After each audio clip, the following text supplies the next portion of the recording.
the Governor of Edo State, Mr. Godwin Obaseki, Your Excellency, the Deputy Governor of Edo State, Right Honorable Comrade Philip Shaibu,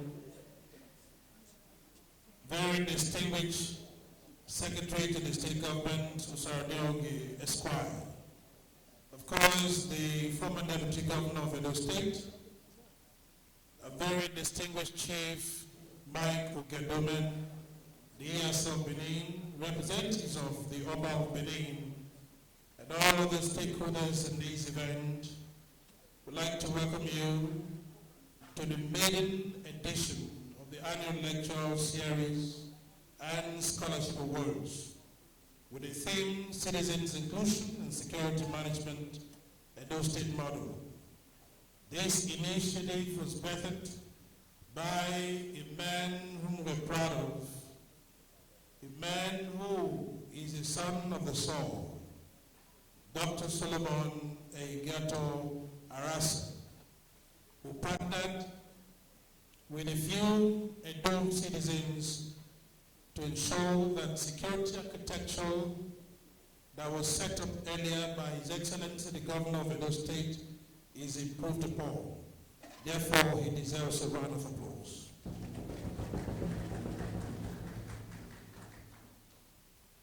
Your Excellency, distinguished guests, ladies and gentlemen, my name is Terry Isaacs Idao, a renowned broadcaster.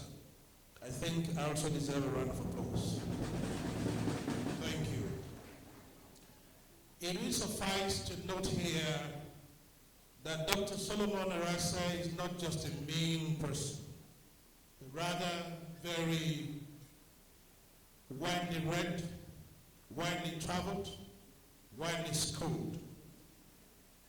Dr. Solomon A. Arase, NPM, FDC, IGP retired, is a 1980 political science graduate of Ahmadu Bello University, Zaria, a holder of LLB degree from the University of Benin and LLM from Lagos State University, specializing in corporate management and finance law.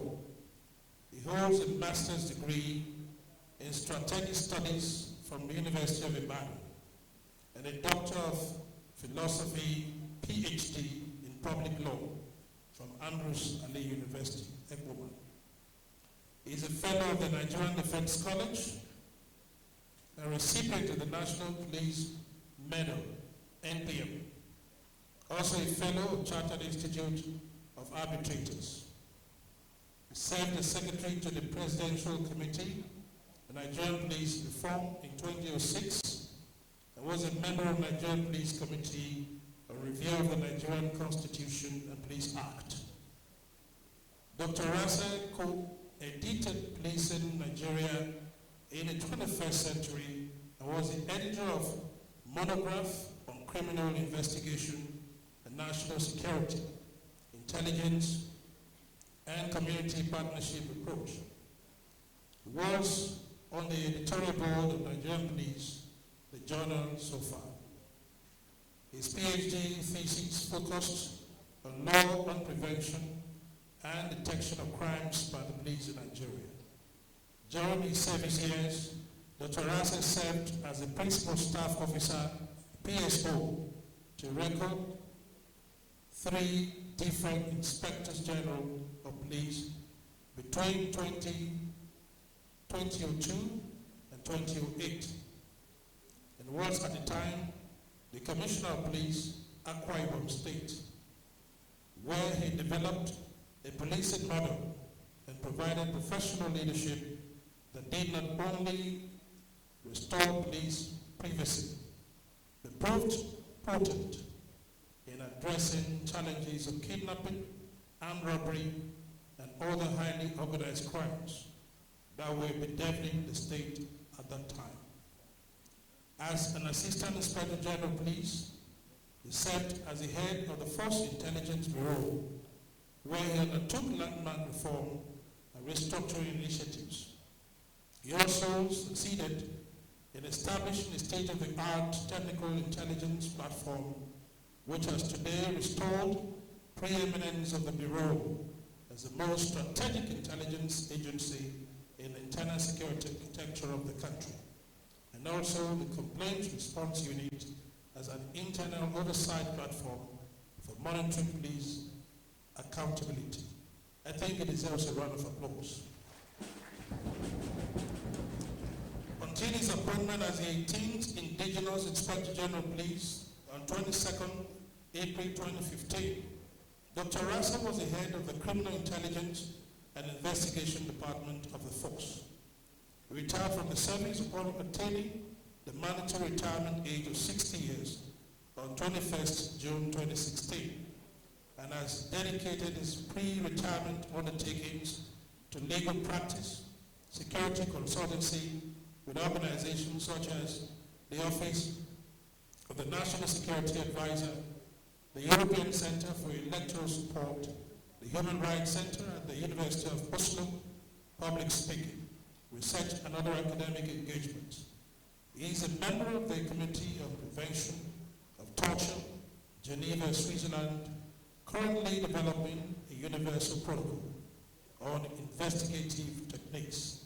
He is happily married with children.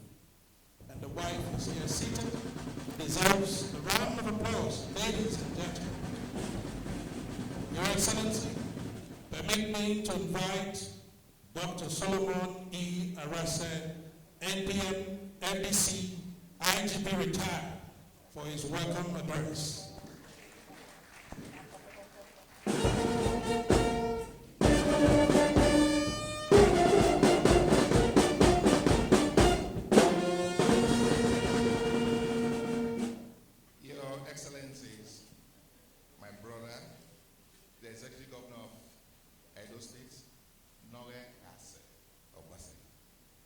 Deputy Governor, the Secretary to Government, my brother of Yadome, my dad, the ESL, Benin, and the amiable wife, the Vice Chancellor of University of Benin, other non-state state actors that are here, and my dear wife. It is with a deep sense of humility and strong optimism of brighter policing and security future for Edo State and Nigeria that I welcome Your Excellency, our respected royal fathers. Our royal fathers have been represented by the two high chiefs here, and other security stakeholders across Edo State to this maiden annual lecture series and scholarship award with the theme Citizens Inclusion in Security Management, the Edo State model. The rich array of strategic stakeholders seated in this hall is a clear testimony to the renewed determination of indigenes of Edo State to make personal sacrifices in support of law enforcement agencies towards presenting a common front that will address security challenges that are threatening our national values and development. Studies have shown that criminals strive and state security remain perpetually threatened in a state where there is a deep gulf between policing agencies on the one hand and the citizens on the other. Therefore, there must come a time in the life of a state when all the citizens must of necessity resolve to frankly engage with their law enforcement agencies and build a strong synergy in order to defeat a common enemy. For us, as a people of Edo State, there is no auspicious time for this than now. Our gathering here today is therefore clear and loud statement that the Edo State people and their law enforcement agencies are now determined to close up the gap that weakens our common resolve, forge a united front, and advance hand in hand as true patriots to confront the criminal elements that have been feasting on our hitherto disunited relationship. The core objective is to challenge the citizens of their roles within the security system and encourage the spirit of police community partnership as a strategy towards addressing crimes such as terrorism, kidnapping, armed robbery, farmers' herders conflicts, and other crimes. Historically, our revered traditional institutions are known to be strong social control actors who have been deploying their grassroots reach and time-tested cultural frameworks for information collection and dissemination, crime detection, and dispute resolution at community level.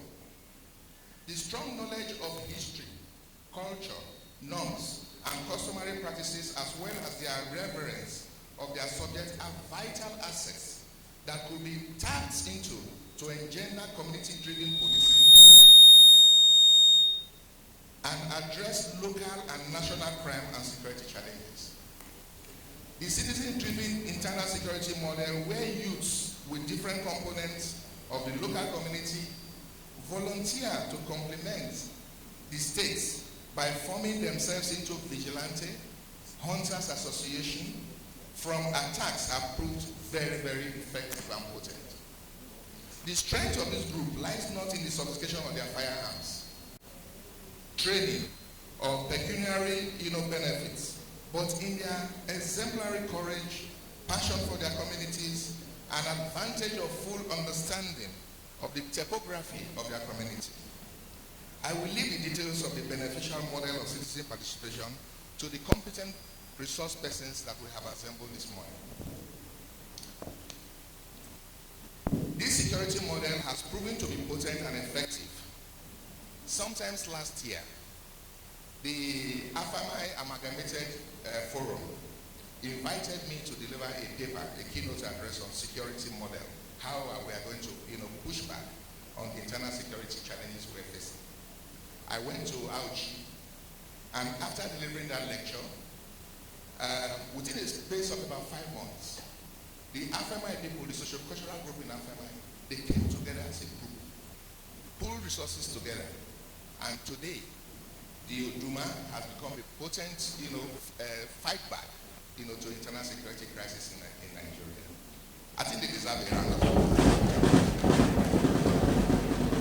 Your Excellency, you also remember that when there was a bank robbery in Esa, it was also the youths who blocked, the highway and prevented the people from going away with the money. Your deputy governor visited the scene. That is another model. So the people, as a matter of necessity, must come together and fight our common enemy. That is the model we are proposing for Edo State.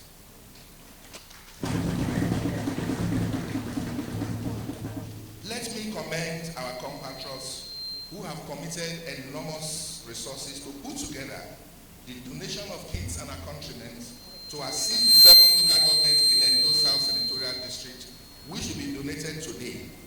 They are Chief Mrs. Rosemary Osula Mako Atu, Engineer Osa Uwadolok, Barrister Kedi Ahie, Dr. Anthony Edia, Mr. Eric Osagi, Barrister Osa Director, and I coordinated on my humble self.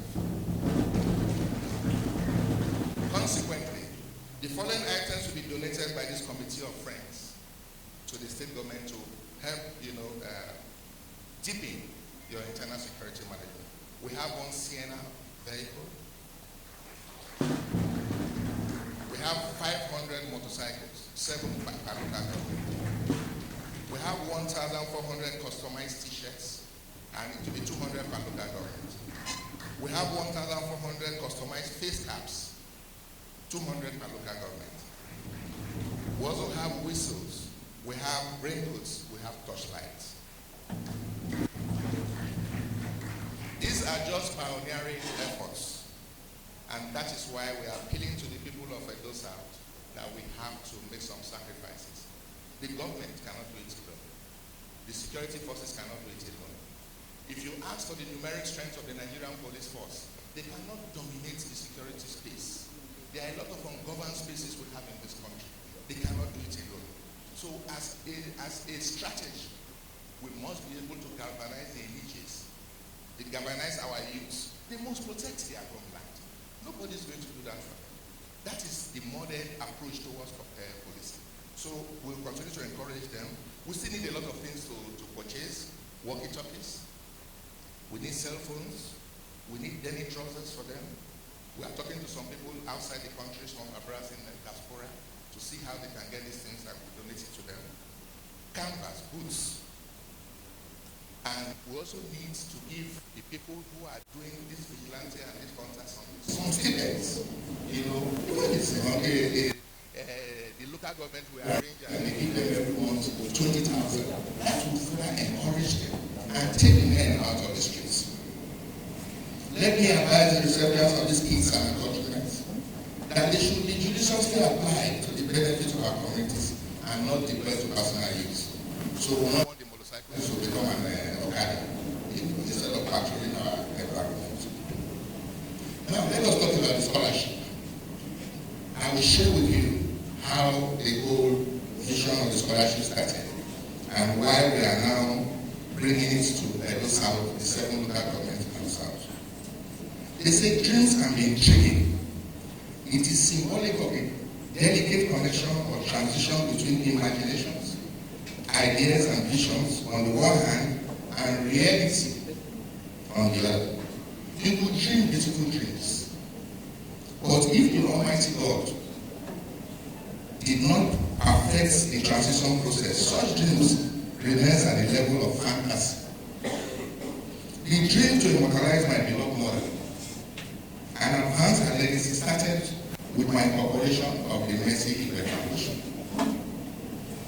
An extraordinary mother who gave my life direction and meaning, taught me the virtues of care, honesty, integrity, and imposed on me a very strict discipline that started as the foundation upon that propelled me to the pinnacle of my career. She taught me to be a contented man who should always choose honor over materialism, service over apathy for the less privileged. She told me that there will be challenges, but that there are faith-testing temptations from which one will be emerged from greater strength and spiritual rewards insofar as one remains faithful and steadfast. Above all, as a seasoned old-fashioned teacher, she insisted that knowledge is the only enduring asset you can acquire in your lifetime, the only wealth worth pursuing, and the bedrock for the attainment of self-esteem and excellence in all endeavors. To her, education must always defy the law of diminishing returns. In one's life, even when people aspire to total excellence and stand on high moral grounds, I committed to experimenting in my mother's passion by extending scholarship. I had a house in the area. I had supposed to bring in somebody from Casina and to take care of the house while I was in Abuja. And with the children, about 5 of them, we decided that, okay, let us see what happened. I not went through school myself and my wife. We stopped the eldest daughter from early marriage, and today she is a final year student in economics in Abuja University. And with a modest start, with 5 students in Owa East and Owa West, where my mother comes from. We started with 3 medical students and 2 lawyers. As at February this year, we've been able to take about 50 of them to the educational process. I don't know whether some of the scholars, are you here? The nursing foundation scholars. They are medical doctors, some of the lawyers, they are attachment in my chambers in Abuja. And whenever I see them, I have a sense of and that I have done my best. So in 2016, when I was going to retire, I incorporated the Ehigiator Foundation with the following aims and objectives: to work with local and foreign partners and institutions to address the needs of the security and administration of justice, to collaborate with law enforcement agencies and other relevant entities to build capacity in security officers, to provide educational opportunities to the less privileged in society, including children of police personnel. When I was an my own way of mitigating bad conduct from my police officers was to take a look at their welfare. And one of the things I did was to incorporate a scholarship scheme for their children. So if you're a child of any police officer and you die fighting crime, you were automatically entitled to scholarship. And we had primary schools, we had secondary schools, so it was easy for us to process them through those institutions. And by the time I was leaving, I think we already had about 325 of them that have gone through the program. I still want to continue. Police officers will go through a lot. The security challenges you go through. You can leave your house today, and by later in the day, you just get to hear that your husband has been killed. Most of their wives are not skilled. And if their wives are not skilled, they have children and they die suddenly. So what happens? What we are creating is another group of miscreants in the society. So we must be able to look at how we do that. I have decided to replicate the success story of the scholarship program in Onwa East and West in the 7 local governments of Edo South Senatorial District: Oredo, Ego, Obaoka, Ovia Northwest, Ovia Northeast, Mode, and Orion. The foundation received 14 applications online, and I interviewed them online. For this edition, we'll be presenting checks to 8 medical students who applied and were successfully screened from the University of Benin, and 1 law student from Ambrose Ali University.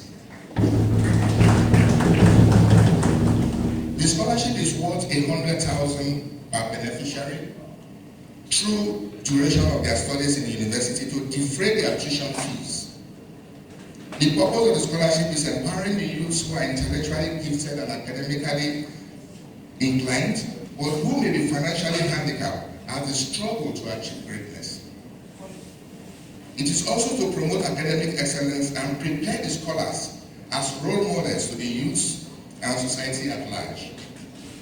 It can also be withdrawn. We also have conditions we can withdraw the scholarship. One of the conditions is that the scholar must maintain consistently 3.0 GPA. He must not be involved in any activity that will cause us any embarrassment. And the highest level exemplary character and discipline. Most importantly, distinguished guests, my philanthropic activities would not have flourished without the support and personal sacrifices of my friends, associates, relatives, professional colleagues, and aides, most of whom are seated. I have a lot of them, they travel from far and they join me today. Furthermore, the dream would have been a fantasy, but for the grace of God and the support, sacrifice, and motivation of a number of invaluable God-sent personalities. In this regard, I recognize my wife, my children, my siblings for sharing this vision with me. I also owe my uncles, Chief S.O.U. Igben and Professor Sam Ifino, a lot of gratitude for guiding me through the initiative and to be part of this, my existence. It is on this note, ladies and gentlemen, that I wish to welcome you all to the maiden edition of the Foundation Lecture and Scholarship Awards, and to thank you from the unfathomable depth of my heart. In dedicating myself to the service of our dear Edo State and our beloved country at large, I can assure that by God's grace, the scope of the foundation should be constantly expanded to accommodate more beneficiaries as the year draw on and Lord endows the foundation. To all the distinguished guests who took out time to grace this occasion, may the Almighty God advance your posts, reward you beyond your imaginations, and grant you journey mercies back to your various destination. I thank you for this moment.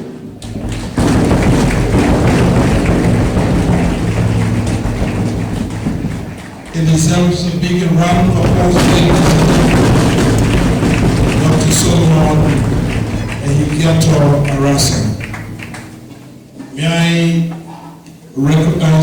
previously, the Commissioner of Police Edo State, a man who since has been in Edo State, has performed tremendously, Mr. Abutuyaro. A round of applause, ladies and gentlemen, as he takes the front row. Thank you, sir. Thank you. I'd like to also recognize the Deputy Commandant, Alabi Babatunde, representing Commandant Dan Oko, Commandant NSCDC Edo State Command. Thank you for coming, sir. At this point, I have the honor, a real privilege to invite the Commissioner of Police Edo State, Mr. Abutuyaro, for a few remarks. Can we please put our hands together for him?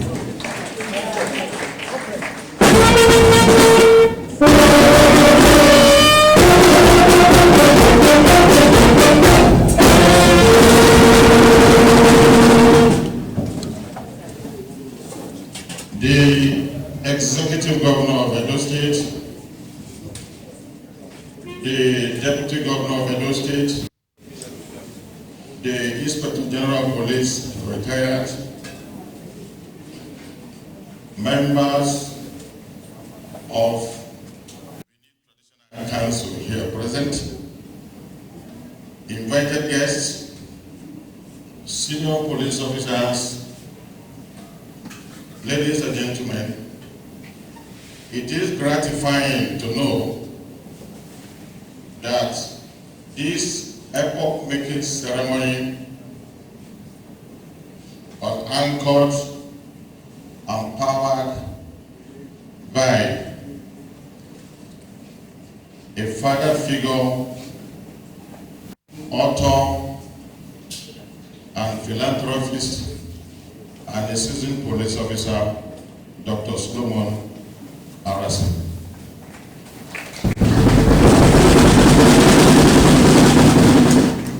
We, as a police command, are eternally very grateful for this edifying effort.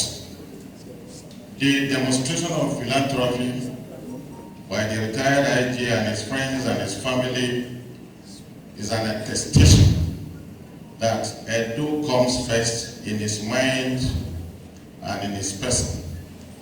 And we believe other eminent Edolites will take a cue from the fantastic events that is ongoing on.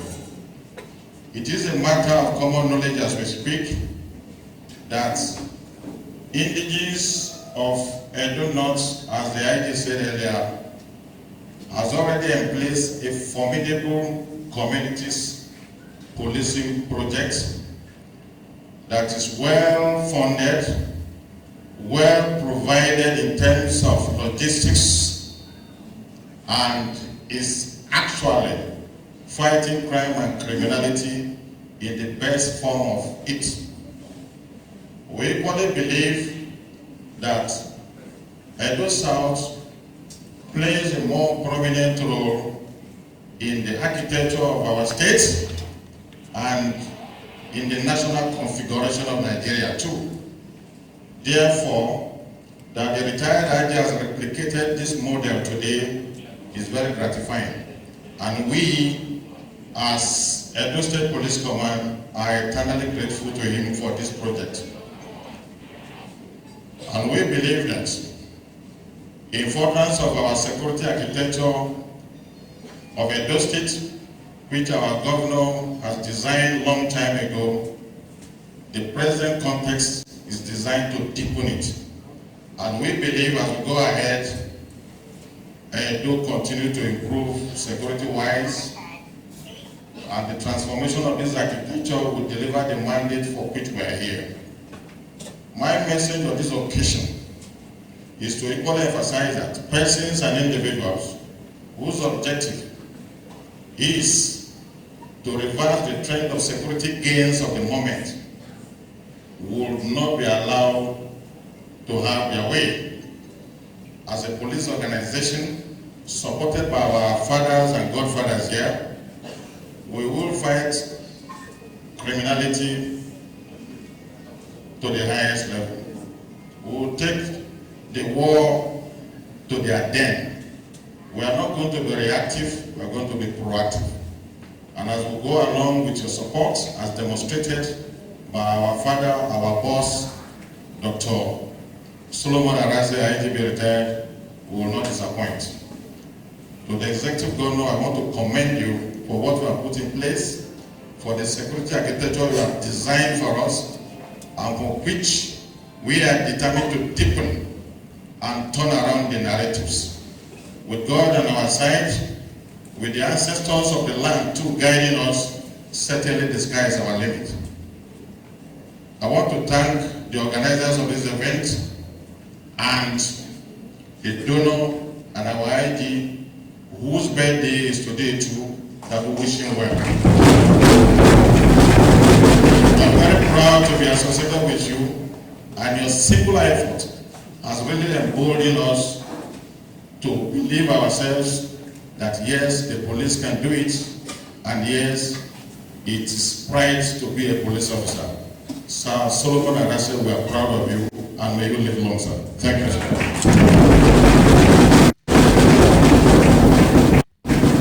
Thank you, Commissioner of Police, Edo State, Abutu Yaro. Let me recognize the presence of Honorable Charles Idahosa, the son of Akakasiaka. A round of applause, ladies and gentlemen, for him. And very briefly, the AIG Zone 5 will speak to us, Mr. Anti Jimeta. Can we please put our hands together for him for a few minutes to us? Thank you.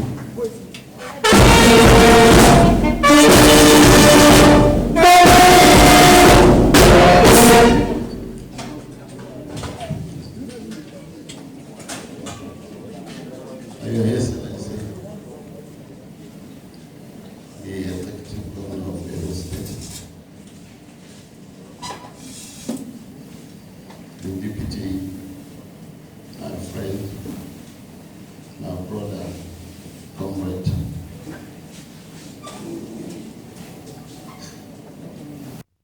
my elders, my mentor. I don't even have the adjectives to describe the user, the Inspector General of Police, retired.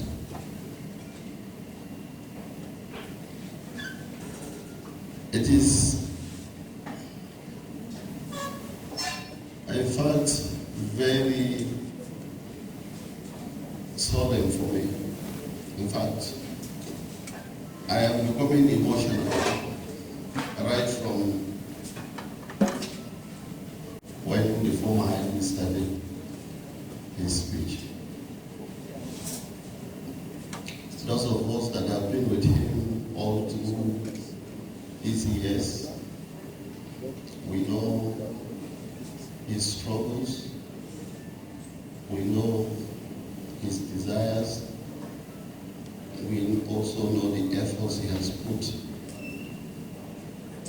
for the entire police force. And we also know his passion for the community.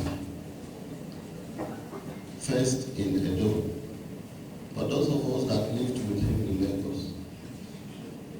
I remember those days in Babbage. We know the effort he's made in putting all of us to stand up and work for ourselves, better our environment. He was always insisting that nobody will do it for us. It is we, the police, that live in that place that we should work and prepare those places for ourselves. And we did. We were always looking up to him for that guidance.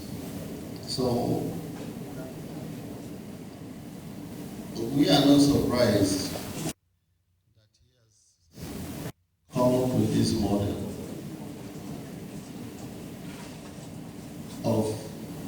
deepening police community and security. It is true that the security situation in this country has gone beyond the fact for us to wait for police or for security agencies to do it. It is everybody's business. When I was here as CPA, the security architecture that is presently going on was first initiated by the retired IG. Then when we came on board, His Excellency gave us the mandate and encouraged us to bring it up. And it is working.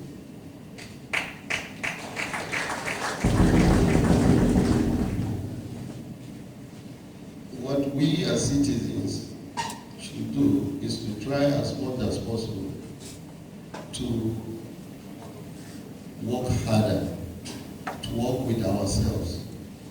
When you see something, they say you must say something.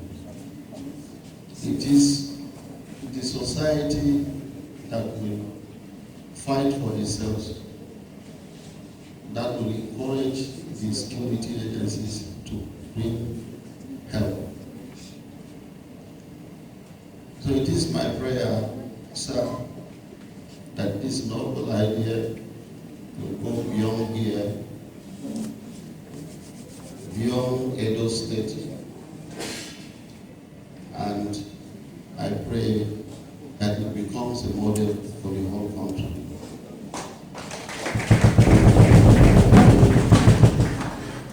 Your Excellency, sir,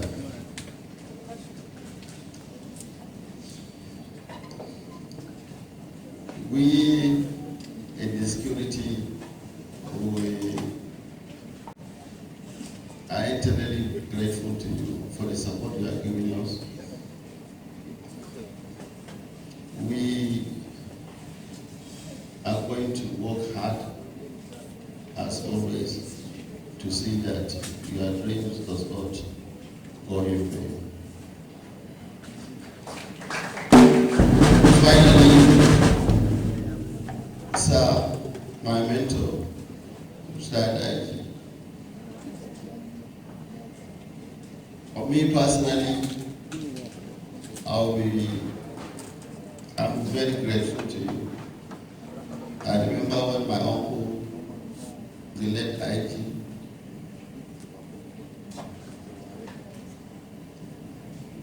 I told him one day when I came to your office,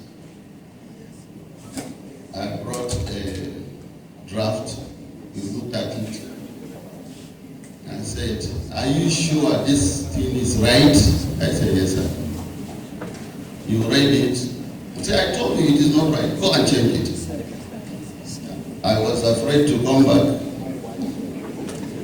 So when I came to see my uncle and I saw you in with him, I nearly went back. I said, you don't have to.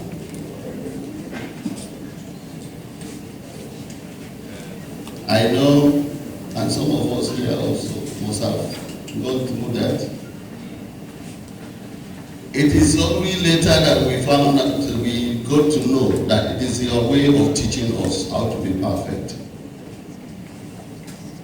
Some of the things we write are correct, but you still want to correct us. You want us to be sure of what we are doing. We are eternally grateful, sir. And we pray that you live long to see the fruit, to eat the fruit of your labor. We also pray that those of us that are coming up behind you to emulate you, which we have been doing secretly and openly. We really thank God for sending you to us. You are thankful to God for giving you for the people that you call God sent. To us, you are God sent. So we wish you all the best. round of applause for Ehigiator. Before His Excellency be invited, I'd like to seek your permission, Your Excellency, to quickly invite to recognize Air Vice Marshal Charles Idehen Owaga retired. Can we please put our hands together? We equally have Professor Dennis Amolau, former Vice Chancellor, and Usale University. The Honorable Commissioner for Education, Dr. Joan Aviawi, is also here with us. She deserves a round of applause. And of course, the technical giant in generator business, Mr. Francis Omoro, Chairman, CEO, We Technical Conglomerate, is also here. Our own Professor Bishop Iyawi of Church Mission, and also having a stake with University of Benin is also here. Round of applause, ladies and gentlemen, thank you. At this point, we need to invite our actual governor, the weak and sick governor. The man who has brought about transformation in Edo State. The man who has introduced technology. The first governor to introduce e-governance in Nigeria. Can we please put our hands together for Mr. Governor Obaseki?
Service Chiefs, Vice Chancellor of the University of Benin,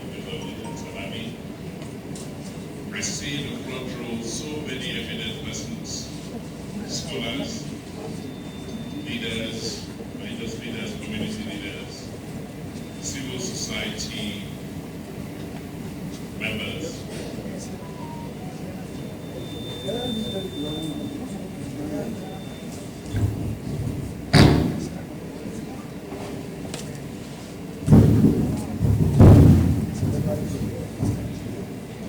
Distinguished ladies and gentlemen, I want to start by congratulating my brother, Solomon Arase, retired IGP, this morning.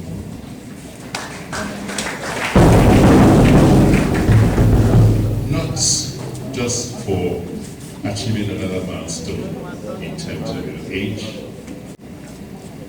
but to personally thank you, use this opportunity to thank you publicly for the support you have been to me and our administration in Edo State. Time will not permit me this morning to recount the countless activities of support right from when I started campaigning in 2016 to date. We also want to thank you for leadership, because you may not understand and appreciate what you are doing today and what this event marks for us. You clearly are not one of the wealthiest retired public officers. I know you're not. But in terms of spirit, you are very, very rich. Because you're telling us today that it is not how much you have, it is not how much you have received, it is how much you can give back to your community. And for those of us in power, we keep getting better every day by those who have but don't realize they have, because they want more from us in government. And when you don't give, you're the bad person. You are Arase. Not realizing that our society requires so much more from each and every one of us. So this morning, you're telling us that what is important for us as a group, particularly as an elite group, is what we can give back to our society. We want to thank you.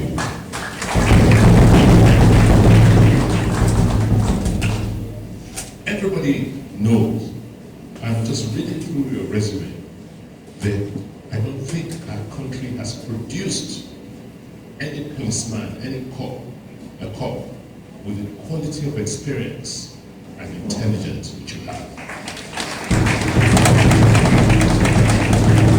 As a those, we are very, very proud of you. We're proud of you not just because of the service you rendered, but because of that unique knack of intellectualism which you have added to that profession. Everybody listening to you and seeing your activities over the last several years since you retired can tell that you are passionate, you are in love with your trade, with your profession of policing. And we want to thank you. So what you are doing here today is another milestone, just bringing us together, those of us who don't understand the nitty-gritty of policing, to get people who have the intellectual bent to explain to us more, particularly from a theoretical standpoint, those elements that we need to be aware of and take cognizance of, not only as government, but as citizens, if we are to secure our society and our communities. Today, you have assembled scholars to come and lecture us in a series you have started in terms of security. The sole responsibility of any government is the provision of security to its citizens. Without security, we have no business in the government. That is to show you how important security is. But I am glad also that you have moved beyond where you were 6 years ago when we met in Abuja, when you were launching your book on policing Nigeria in the 21st century, where we argued that ultimately one of the measures we need to undertake to secure our country is to have a state police. And that policing is local, just as it is global. And I'm glad today that you are now at the vanguard of pushing for citizen-related or citizens participatory policing in our society. As a government, we have already embraced this. The security architecture of Edo State is really the foundation of the security architecture of our state is actually community policing. That's why we're very, very glad that you have now helped us elevate that. You've gone to friends, family, to mobilize them, to provide resources and direction to support this structure or architecture which we have in our state. I would not be able to go back to my seat without thanking you again and again for that care. You didn't start giving scholarships today. You gave in memory of your mother because of the values she inculcated in you. Today, in your role, with your own resources and your friends, you're expanding that spirit of giving.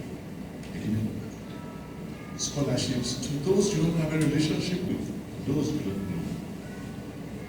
I think the biggest birthday gift you are giving us is to tell each and every one in this room here today who is not doing something for someone else, who you have advantage over, or you have benefits over, that we should go back and rethink and see how we should stop asking what God should do for us additionally, but now telling ourselves that we should now do more for the less privileged around us.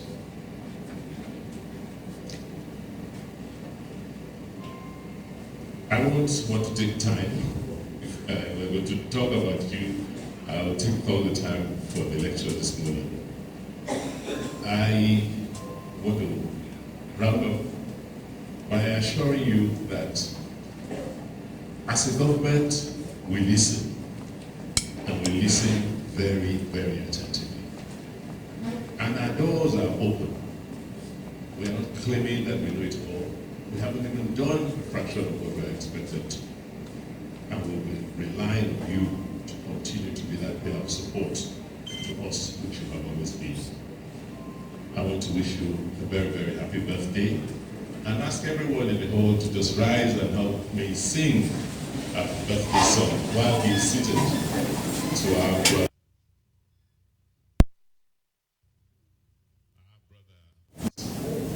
Dr. Ehigiator Arase. Happy birthday to you.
Little did I know that the governor of the state could sing very well.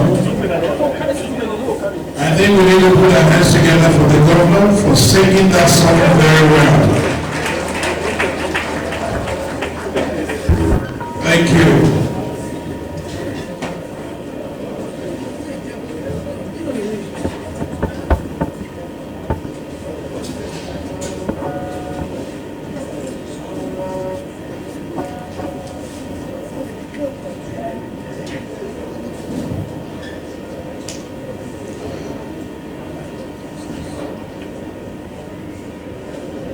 Your Excellency, let me recognize former Chairman of Yard Southwest, Honorable Destiny in Napoli is here with us. Can we put our hands together for our comrade, Honorable Destiny? also like to recognize Professor Chief Sam Efilo and his dear wife, Professor Efilo. A round of applause, ladies and gentlemen, for them.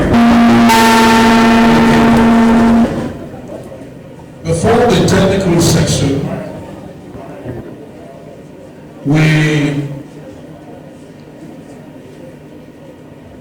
would like to quickly alter the program. But in the meantime, I'd like to recognize DG Lawyer, retired Director SSS, Delta State, representing VCBIU, Professor Sam Gobania.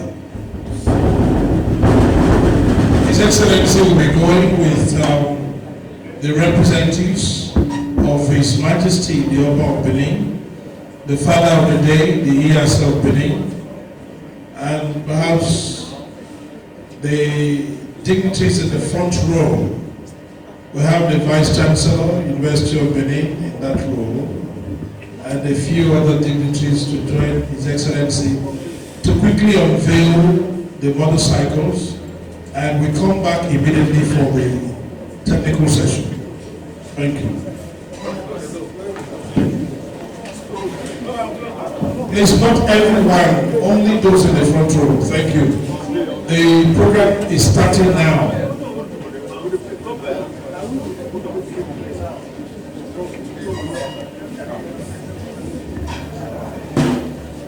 Get Mr. Usa Owiadoro to please join us. Thank you. Usa Director, is he here? Eric Usagi.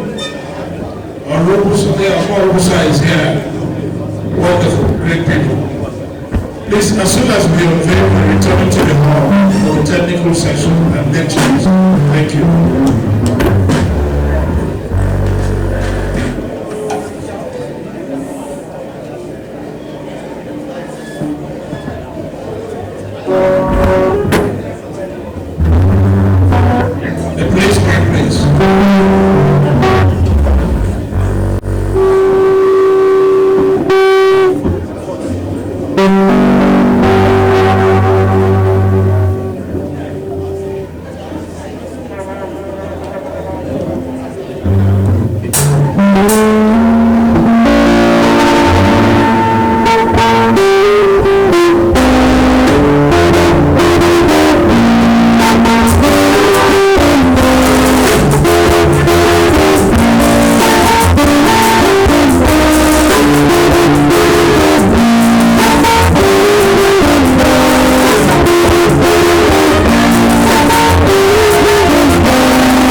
Hello, hello, hello.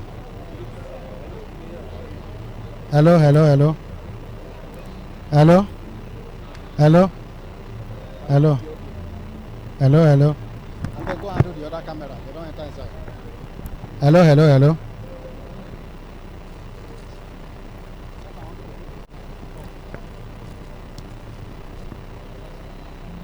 Thank you.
Hello,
Thank you.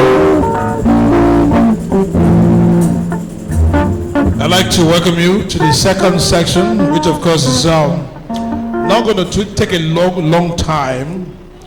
But just before then, permit me to acknowledge very profusely a retired Justice of the Supreme Court of Nigeria, a son of the soil, a senior citizen of Nigeria, Honorable Justice Uwaifo. A round of applause, ladies and gentlemen, for him. Thank you. We equally like to acknowledge our own general, though retired, but still very active.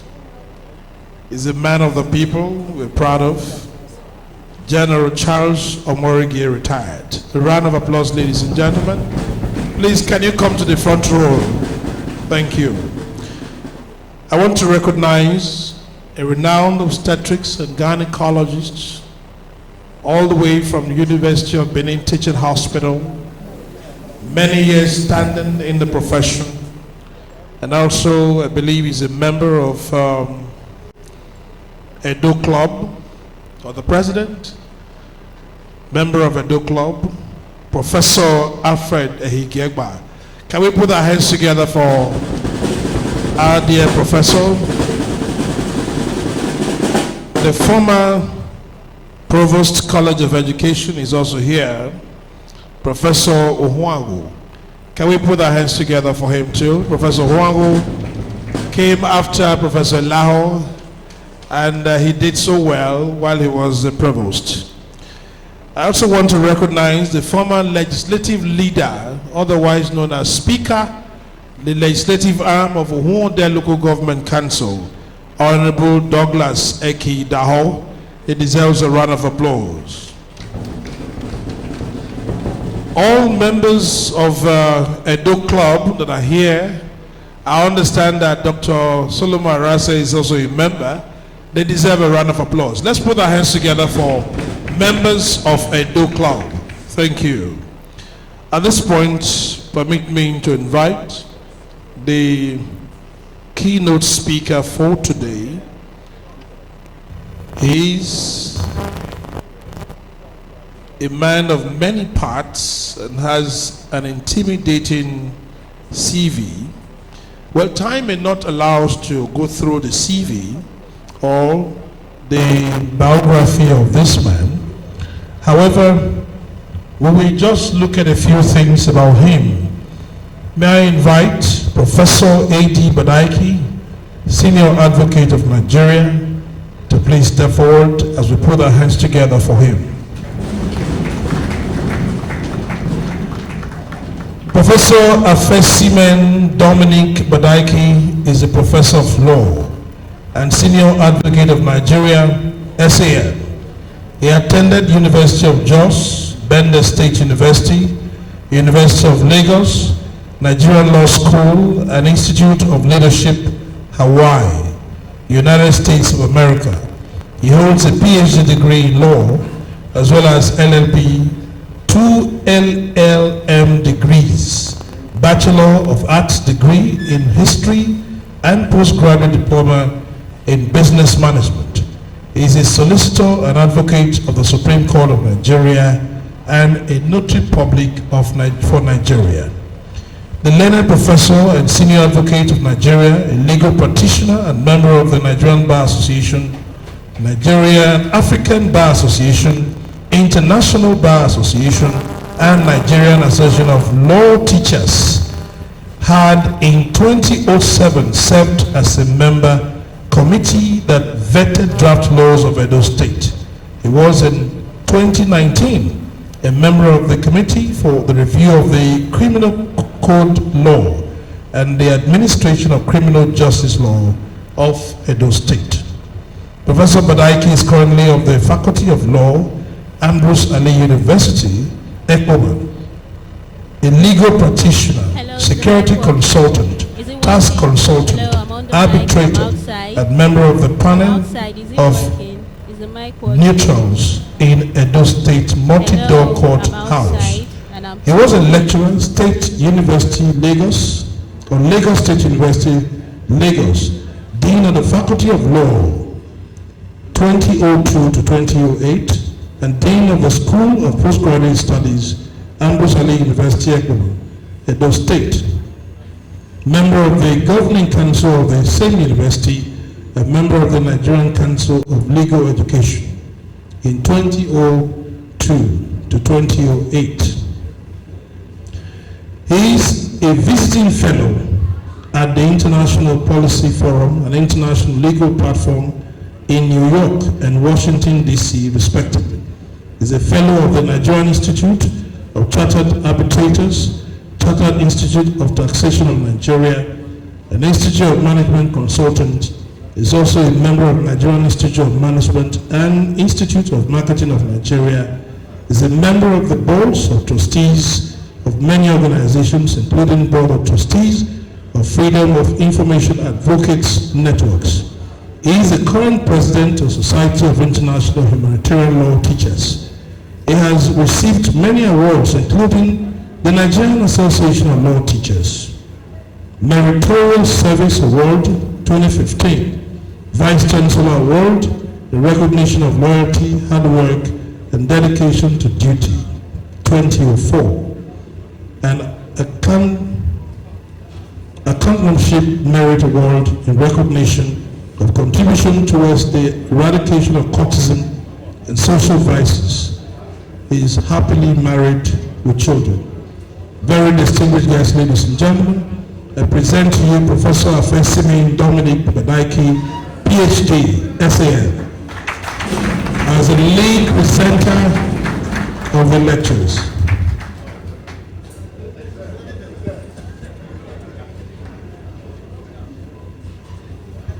Thank you, yes.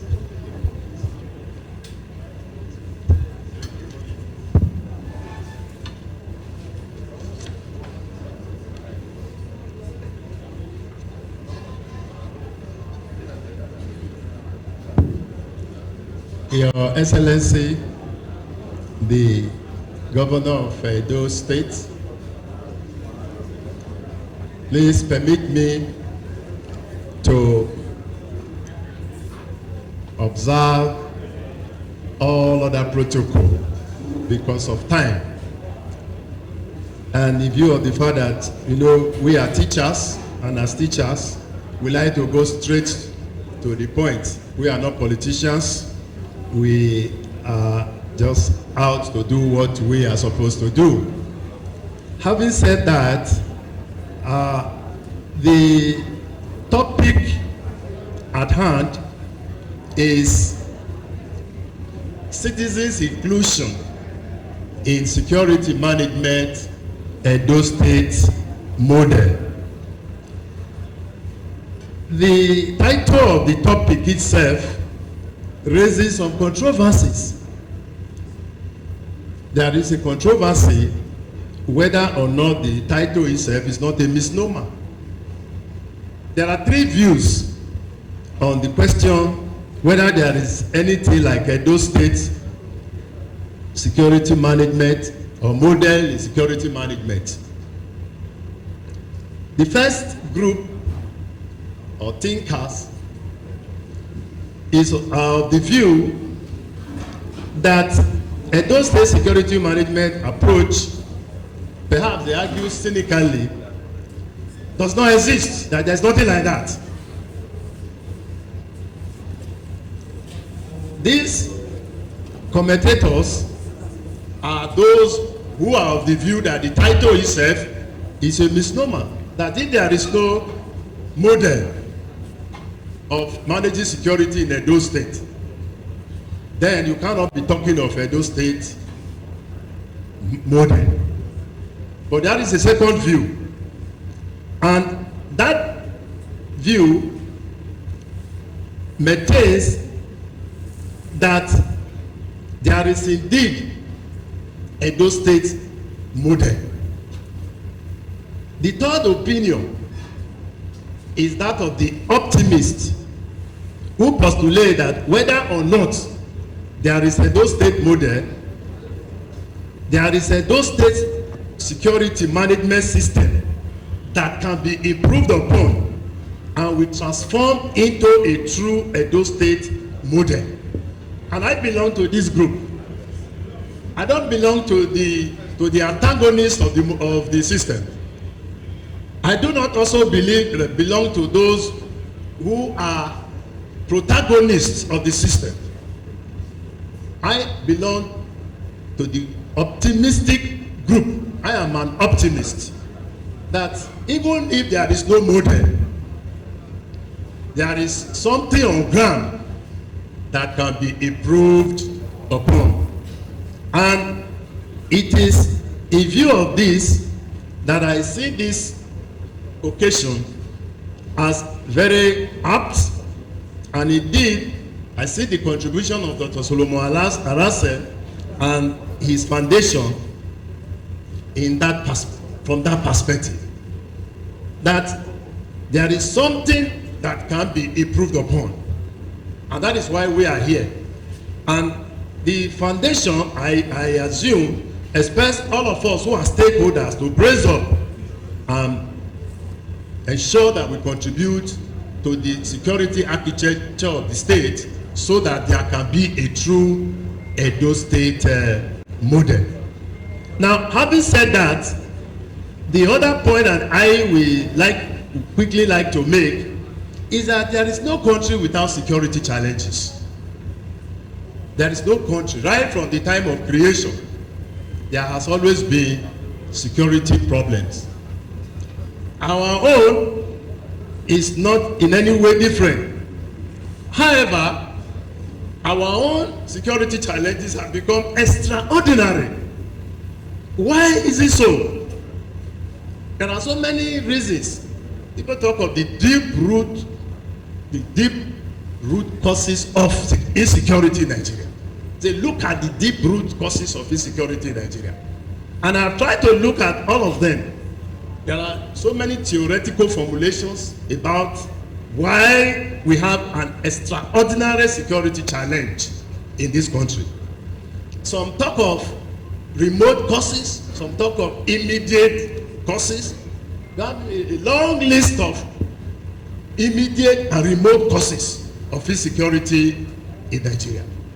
My view is that no matter how you try to explain the causes of insecurity in Nigeria, be they remote, be they immediate, they boil down to deficit in security management.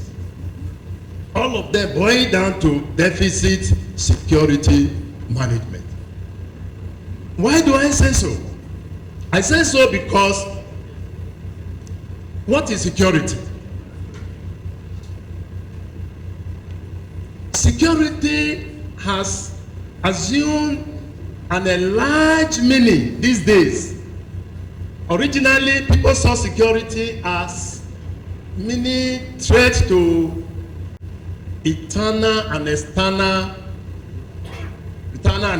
threats to a society in terms of defense, in terms of attacking the enemies that are likely going to come from outside. But there's a new dimension, a new meaning of security, and that has to do with an enlargement of it, a new realist conceptualization, a postmodernist approach to security that encapsulates security in terms of any form of interference with a country's security in all spheres, be it economical, be it economic, social, human, psychological, political, cultural, even environmental. Food, in terms of even food security, that there can be food insecurity, there can be human insecurity as a result of failure by those in authority, by the system, failure by the system to provide for basic human needs. And I also talk about deficit in security management. What is security management? This involves ways of providing security technologies and strategies which can be used to mitigate security threats in the environment. It is the process of creating a conducive and proper environment within a given society. It requires planning, organizing, controlling the process of ensuring that there is peace, there is law, and there is order. It also entails leading and motivating the security personnel, funding the security architecture, and of course, security manager becomes a thinker, not just a doer. Because the essence of political leadership can be synthesized into several variables of which security is the first and foremost. In other words, security deficit is what is responsible for our security challenges. However, in Nigeria, even though there is no society that doesn't have security challenges, in Nigeria, we have an unimaginable level of criminality, commission of crimes that were never committed before. We now see crimes that have never been committed before. Perhaps not even in the days of Sodom and Gomorrah. We see them being committed in Nigeria. Then we talk about the frequency and intensity of the commission of these crimes, often destructive, devastating, dehumanizing, debilitating on the entire fabric of humanity, especially in this country. And we see crimes that are being committed without respect for sanctity of human life, without respect for human dignity, no security of life and property. Here at the venue, this is the Maiden edition. Kidnappers demand for ransom as if man is also laboring for kidnappers and criminals. His birthday, he's celebrating today, the 21st day of June. And criminals have chosen to enjoy the fruits of man's ongoing labor. Inside. After the lecture, the effects are overwhelming, very, very overwhelming. Loss of lives and property, frustration, fear, we also exploitation, desire to migrate away from Nigeria because of insecurity. People want to go to all other parts of the world. But cynically, I always say, people want to migrate out of Nigeria because of insecurity. But how many people are ready to migrate to heaven or to hell? Nobody wants to die. Nobody, because before you can migrate to those places, you must first of all die. But Nigerians are anxious, even old people, retirees, they want to migrate out of the country because of the devastating effects, because of the disillusionment that people suffer as a result of insecurity. Ladies and gentlemen, more importantly and very worrisome is the premonition that criminal beneficiaries of crime, call them bandits, terrorists, kidnappers, murderers, committers of culpable homicide, punishable with death, and cyber crimes, the so-called Yahoo and Yahoo Plus, all have overwhelmed the security forces. Even the top security chiefs in their presentations mentioned that they can't do it alone. And that is an admission that the criminals are overwhelming the security forces. And the prevalence of crime is also another evidence that the security forces cannot do it alone. The greatest concern is the fear that criminals have therefore torpedoed the states, that they have torpedoed the security apparatuses, that they have overthrown the security apparatuses. Maybe that's an extreme view, but it is one of the views that is being expressed. Whose role is it to guarantee security? Primarily Secondly, it is the role of government. Our law is clear on that. Section 14, subsection 2 of the Constitution of our country makes it clear that the primary responsibility of government shall be the welfare and security of the citizens. Of course, that constitutional provision came out of the social contract philosophy that the relationship between the governed and the governor is a social contract under which the governor is supposed to provide security, and in return the governed will owe allegiance, pay allegiance, and carry out its responsibilities. But we have gone beyond even the social contract. It is no longer a social contract. It is now a constitutional requirement. It's a constitutional provision that government has a responsibility to guarantee security. And it is in this context that the Constitution also provided for the security agencies, especially the police, which is empowered to ensure internal security. The armed forces, by the constitutional provisions, sometimes are allowed to come in. But what we find today is that even in matters of internal security, you have members of the armed forces that you can no longer differentiate between the police and the armed forces in terms of maintaining internal security. But despite this apparent militarization of policing, the policing system has been militarized. In spite of this, insecurity is on the increase. Now, who controls the police?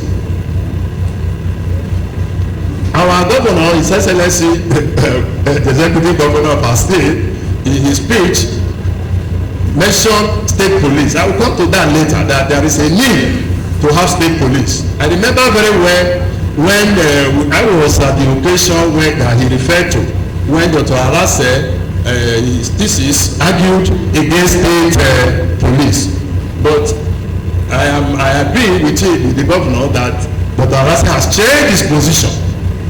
Forming an argument is based on circumstances, is based on situations. I'm sure he has changed his argument because of the prevalence of insecurity and the need to really rejig the control of the police. If you look at the provisions of the Constitution, sections 214 to 216, the federal government controls the police. That is the way to interpret those provisions. And when you talk of the federal government, because of the enormous executive powers that are given to the president, he controls the police. The Inspector General of Police is appointed by him and is removed by him on the recommendation of is appointed by him on the recommendation of the approval of Senate, and he can also remove the Inspector General of Police. And section 215 subsection 4 of the Constitution provides that if the governor of a state, he has the power to give directions to the commissioner of police in the state. But the same section says that there is a proviso. And what is the proviso? That the governor may not be the commissioner of police, he is not bound to carry out the directions of the governor of the state unless he gets a form of clearance from the president, or not just the president or any other person, any other appointee of the president who is in charge in terms of police affairs. And that is a quagmire in that issue of who controls the police.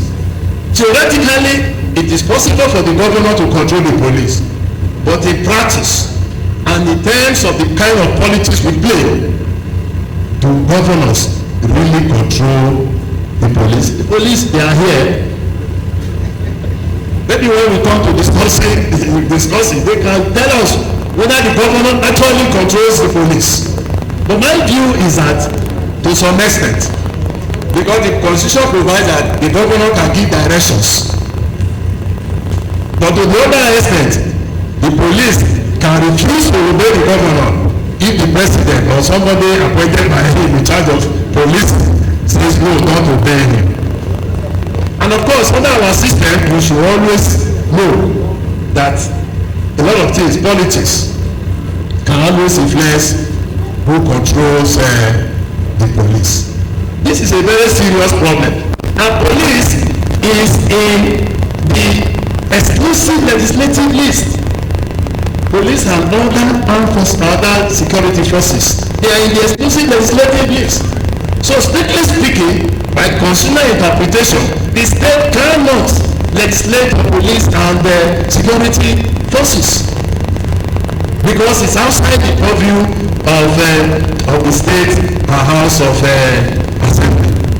And it is for this that I believe that our governor, like many other people, clamor for state police, but the problem has always been the fear of what governors can do with the police. And that was what informed my earlier opposition about 20 years ago, that we didn't need state police. But the question now is, what is the president doing with the police? So if we ask the question, what will the governor do with the police? Then we also ask the question, what is the president doing with the police? It's just a matter of who is in the system, who's in charge, and what is his own attitude, and the point that he wants to score. But what is important to this lecture is the primacy of state actors in security and their contributions. That security is under the state. All state actors are primarily responsible to ensure that we are secure. And in fairness to them, in my paper, I have extolled them. There are so many things they have done, and I joined the Commissioner of Police and the AIG to agree that the state government has done quite a lot of things for the police, just like in many other states. But again, it's not their money, it's our money. It's from security votes, and that is a different question. I don't want to go into the controversy of how fat the security vote is and whether they account for it. I don't want to go into that, maybe for another occasion.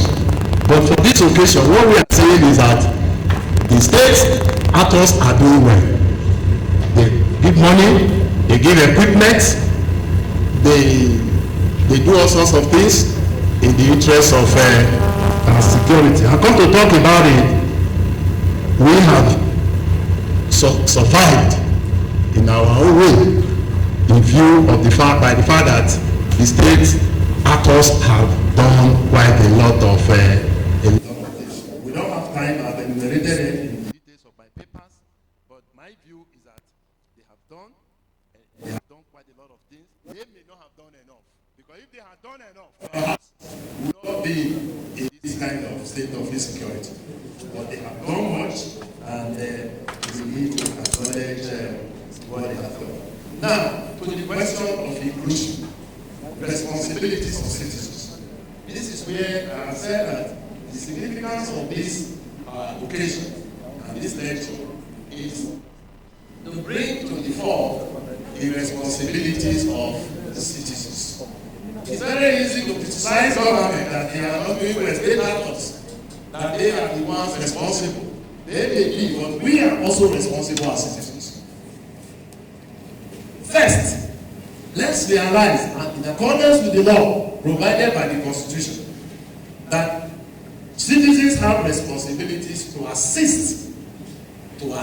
Let me read section 24 to you. Section 24 of the Constitution. Because a lot of people are in doubt.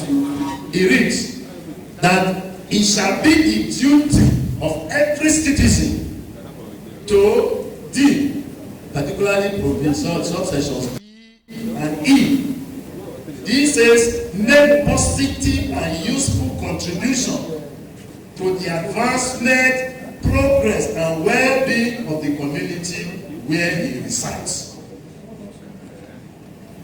Nobody makes contribution where what you are contributing to does not bring progress. If you do not contribute to security, of course, you are not contributing to the advancement and progress and well-being of the community. And this is where the idea of community policing, which Dr. Arase has pioneered right from time, is very, very germane. Government has bought it, but the Police Reform Act of 2020, my view is that many state governments are not implementing the provisions. What many of them are doing is to more or less recruit, is this supernumerary, they call them, through the back door. And you see them disturbing people on the road. In fact, this morning, somebody, one of the very senior professor, when I asked him, he didn't comment, he said, look, the driver did not beat, they said the driver beat road, is it a traffic light? Traffic light that didn't work. And one of these people, they come the house, so the community policing officer, to come in and stop them and detain them for over 1 hour. Now, what the Police Reform Act provides for is to set up community policing committees. We are going to look into whether the different committees that have been set up in different parts of those states, especially Edo North, fit into that. Is that what the legislature intended by the National Assembly intended by passing the Police Reform Act of 2020? It's not being implemented to the government. People should go and read it. Government should go and look into that and ensure that the spirit of that law is carried out. Now, subsection E, render assistance. This is very, very good, very clear. Render assistance to appropriate and lawful agencies in the maintenance of law and order. So it's our duty to render assistance to security agencies. The general view is security is not my business. It is the business of the police. It is the business of the road safety. It is the business of the SS and the EFCC. But I put it to you with due respect today, a point of law, that security is also our business. We are supposed to assist them. We are under a duty to assist them. It's one of the fundamental objectives that has been put in the Constitution. Directive principles of state policy. People say it's not justice, but it is a part of the Constitution. It tells us that we should. Because section 14, that we quote, is also in chapter 2 of the Constitution. So if you quote that mutatis mutandis, we are supposed to also quote this. And as Professor Hoffman will always say, where there is a right, there is what? A duty. Right to be secure. You have a duty to assist the security agents. That is what the Constitution is saying. The Cofradian conception of the right duty terminology. So what we are saying, which is the kernel of this topic at hand, is an assessment of the inclusion of civilians in security management, and to be included, not just involve them, but to include them, de jure in law and de facto in fact. The questions are, how are they to be involved? Have they been involved? How are they involved in reality? Is civilian inclusion useful and improving the security situation? What I have done is to look at the Edo State, Edo North model. My co-learned friend, Professor Ekpopo, we look at it from the perspective of Edo Central. While my co-learned professor, Professor Ehigiator, we look at it from the point of view of Edo Central position. Now quickly, My research findings on this, I just give you research findings. The papers I will plead with Dr.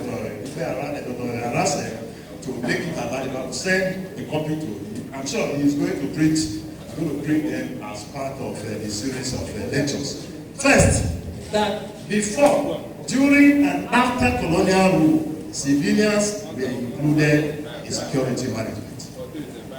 The second finding is that during the pre-colonial era, civilians' involvement was as a result of their being included. Because when you are included, you get involved. When you are not included, you may not get involved. And the levels of involvement and inclusion were very high. The other finding is that after colonial rule and during military and civil rule, legalism and formalism drastically reduced civilian inclusion and involvement. The laws tend to tell security agencies you are the one responsible, with little or no emphasis on the inclusion of civilians. In contemporary times, civilian interest, inclusion and involvement are more defeated than ever. Now, we know very well that our attitude towards security has changed to some extent. We want to be involved. We want to be included. Why? I'll give you some reasons. One, commission of so many heinous crimes. So many heinous crimes have been committed that have never been committed before. And two, people who have discovered that there are people in our forest, especially in Edo North, in hideouts, people, strangers sometimes, they live inside our forests. I have identified over 50 forests in Edo North where these people live. And more often than not, with the connivance of some people, especially traditional rulers, with due respect. And our research shows that in return for money and for cows, MLR, they call it, some traditional rulers put people, they give possession of forests, sometimes evil forests, to strangers. Forests that we don't even go as citizens. They give possession to them, and they stay there with all their committing nefarious activities. The other reason is because of the effects, the debilitating effect and impact of the activities of these people. People are now more involved, and they're also more conscious. Even abroad, a lot of the people, I will soon tell you that a lot of the people who are even championing security issues, the inclusion of civilians in Edo North, are people who are overseas. Some of them have not even come home for over 20 years, but they talk about it, they are involved, they are making contributions. So there is more security consciousness on the part of people at home and people in diaspora. And government has also consistently called and encouraged civilian inclusion. So also security agencies, they are also calling for help, for assistance. One of our very senior officers who is in charge of policing in those days also mentioned it when he said they cannot do it alone. That means he's calling on us, like I am also doing today, that we should be more involved. We are encouraging civilian inclusion. The other thing that has also rekindled is the establishment of Edo State Security Network. It's in its embryonic state, but it is an impetus to civilian inclusion, interests, and of course involvement in security management. And to this extent, that is a model that there is. You don't need to have a name like Amoteku before you know that there is a model. But it's a blue name. It's a security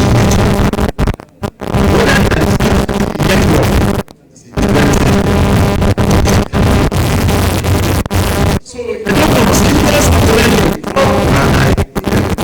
Then also how are the civilians involved? First, you have the existence and indeed proliferation of vigilante groups. Vigilante group. All over I don't know, there is hardly a community without vigilante group. And these groups are financed by the local government, but very poor stipend. The other day, the Owan West one, during my research, I asked him, how much do you pay each? He said they were being paid 5,000 naira per person, but he has just increased it to 10,000. That's an upward review, but it is poor. For somebody that is in charge of security, who takes risk, you give him 10,000 naira a month, and what do you expect of him? Corruption. What do you expect of him? Ignorance, incompetence. He will not be serious.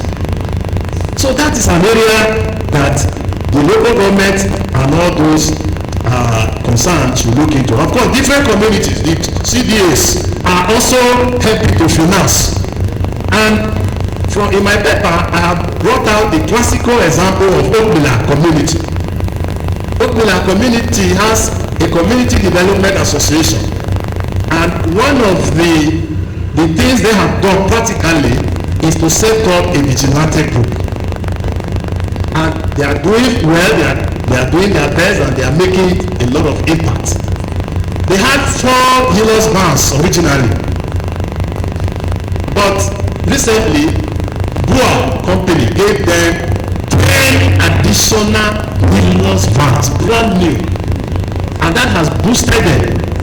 But ironically, my research finding is that some people were annoyed that vehicles were given to them, that money should have been given to them, so that like Judas Iscariot, they could put their hands into the purse and betray the security of a donut, just like Judas Iscariot betrayed Jesus Christ our Lord.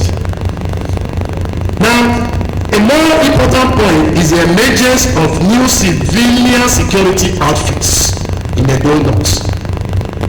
The IG mentioned the AAF, Amalgamated Committee, or Forum, AAF, Afemai Amalgamated Forum. And one thing they have done is that they have set up a Women Protection Squad, OPS. Their operations, their impact is wonderful. They have rescued, with the help of police and some other security agencies, over 500 people from the hands of kidnappers who are in Edo North Forest, and saved people from being raped, from being killed all over the 6 local government areas in Edo North. And interestingly, within a few days, or let me say a few weeks, of setting down that squad and calling for finance or financial support, they raised over 260 million.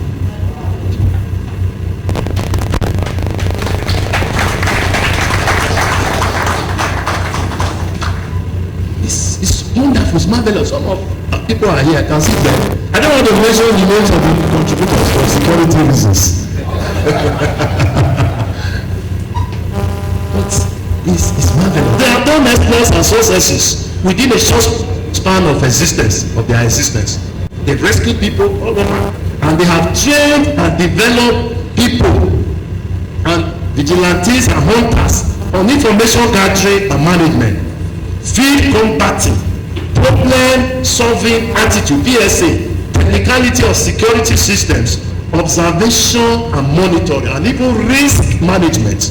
These are sophisticated security training that they have given to these civilians, and no wonder that they are doing well. And in our West, of course, you have the Ora security outfit, also OSO, which was the initiative of Dr. Solomon Ehigiator Arase, IGP retired, who encouraged the Ora Development Association to set up the security outfit. And of course, he started the project by giving money, donating face caps, t-shirts, and other equipment, just like he has done here today.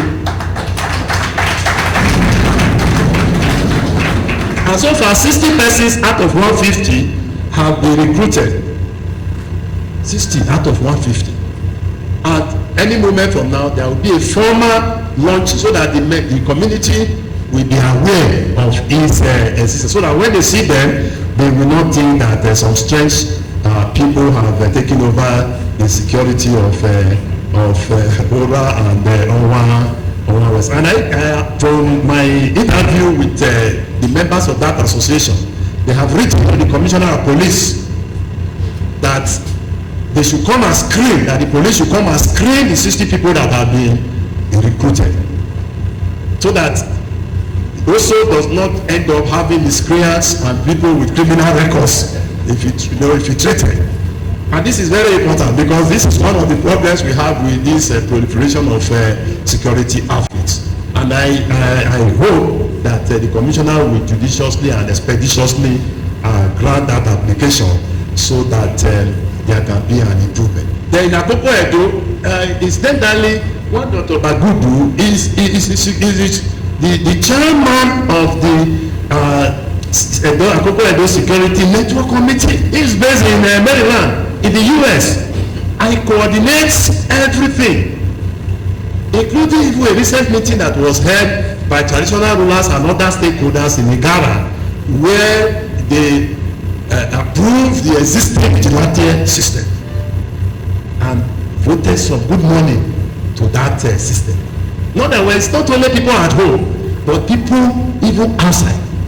They are also getting involved because they are included. Then you have inclusion and involvement of corporate bodies. I mentioned BUA, and you also have CETRACO, you have the SCAF that are handling all these things, and of course you have the Arase Foundation, so many of them, so many that time will not permit me to list.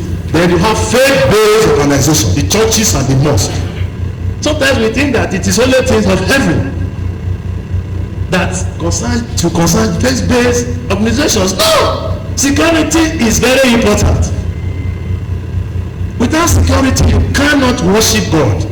You cannot serve God. You cannot fellowship. You cannot. You cannot. In the Garden of Eden, my view is that it was the point at which security broke down, that Adam and Eve were thrown out of the garden. Yes, because the environment was no longer conducive for fellowship, and God said, you must go.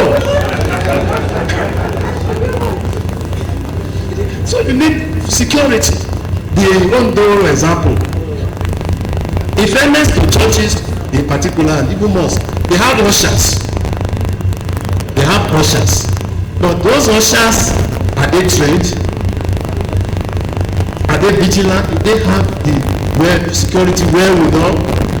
In most cases, they tell you where to sit and where not to sit. Security goes beyond that. If we had a proper security system in I'm sure the colossal loss that we have there will have been mitigated. So beyond praying is very important, because beyond praying, in fairness to the churches and the other faith-based organizations, they also give security, information security. At times you see them announcing and giving security tips inside the church. They are very important. They also play their role, but they need to be involved. They need to be included more vigorously. And the media, including the social media, also provide useful information on security matters and challenges. Even though we condemn social media, generally social media is very, it can be very, very good. They give some information. Then there are a lot of other things that intervention, civilian activities in a donut. But my research shows that violations of human rights are generally not reported on account of civilian intervention. Cases of violations of human rights are minimal. No reported court cases. So that shows that they are operating within the framework as much as possible as framework of Commissioner of Police, his speech also attested to the fact that the security there, in Edo North, especially the Odwa, they are trying, and that they are not violating the rule of law. They are not in any way affecting, affecting the infringing of the human rights of the citizens. Now, I would like to quickly finish up. I know time is almost up, but let me mention some prospects. And the first prospect that I would like to mention is that as much as possible, the inclusion of security, of civilians in security management in Edo State, of course, is very timely and very useful. Because apart from the training of the personnel, security has relatively improved in Edo North. Relatively. And you know, the barometer we are using may not give us a high level, but it has improved. And a lot of people are supporting and ready to continue to support the civilian security initiative. And the prospect of being able to raise money is also high, even though it's one of the challenges. And that leads me to mentioning some of the challenges. First, the requirement from the Edo State Government Security Network. I understand that these outfits must comply with some requirements. They should not be made burdensome. They shouldn't be made burdensome at all. They shouldn't be delayed. Because time is always of the essence in security matters. And there is a need for more sponsors to finance,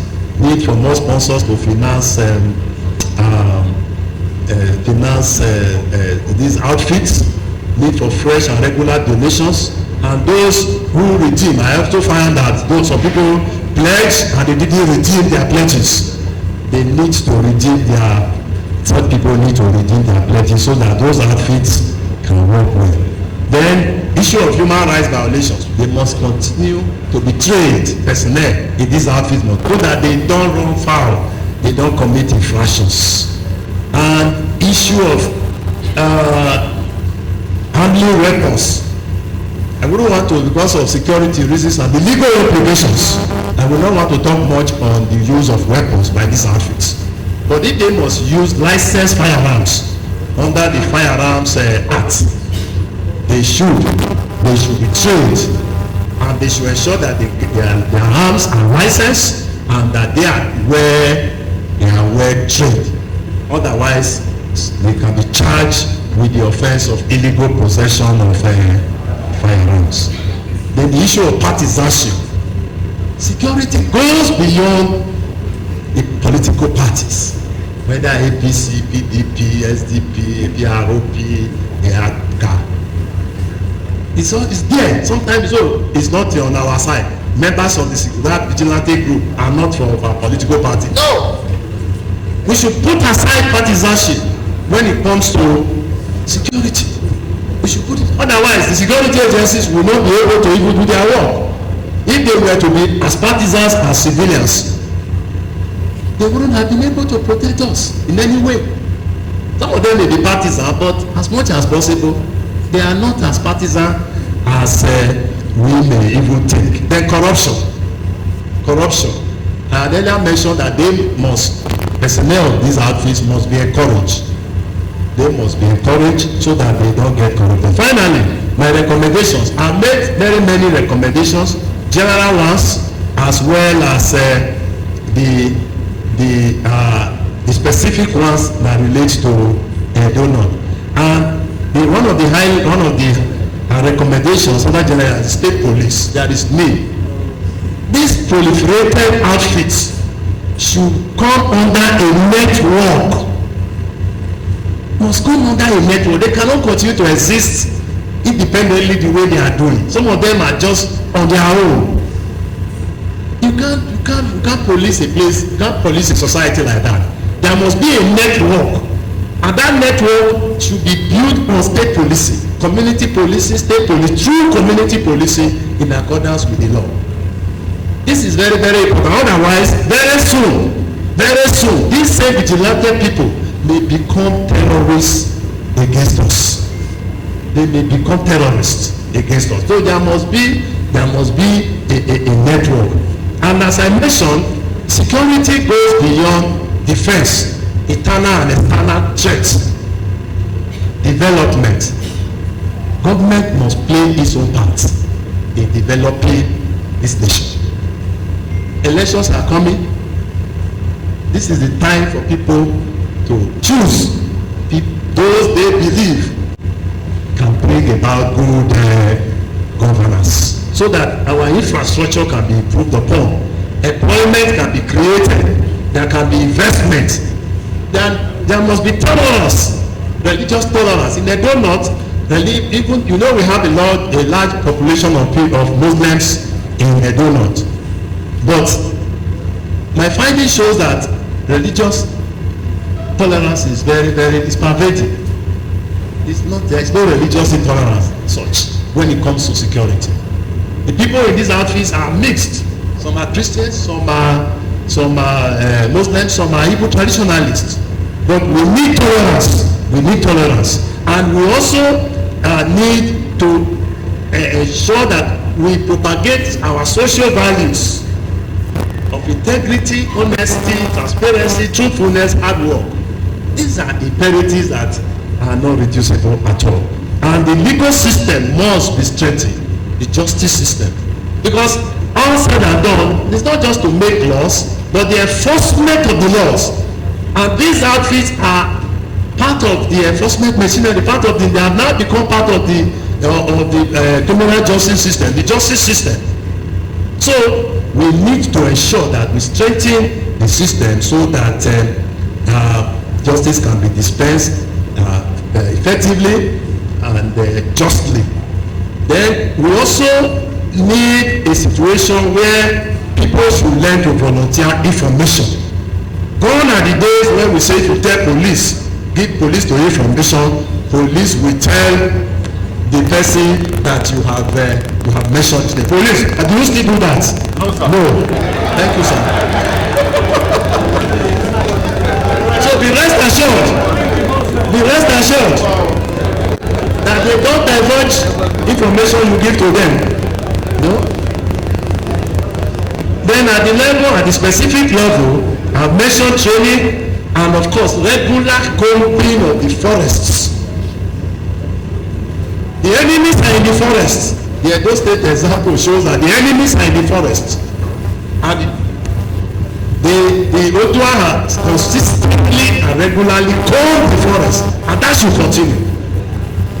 Because if they have no hideout, they will go away and leave Edo North and Edo State in peace.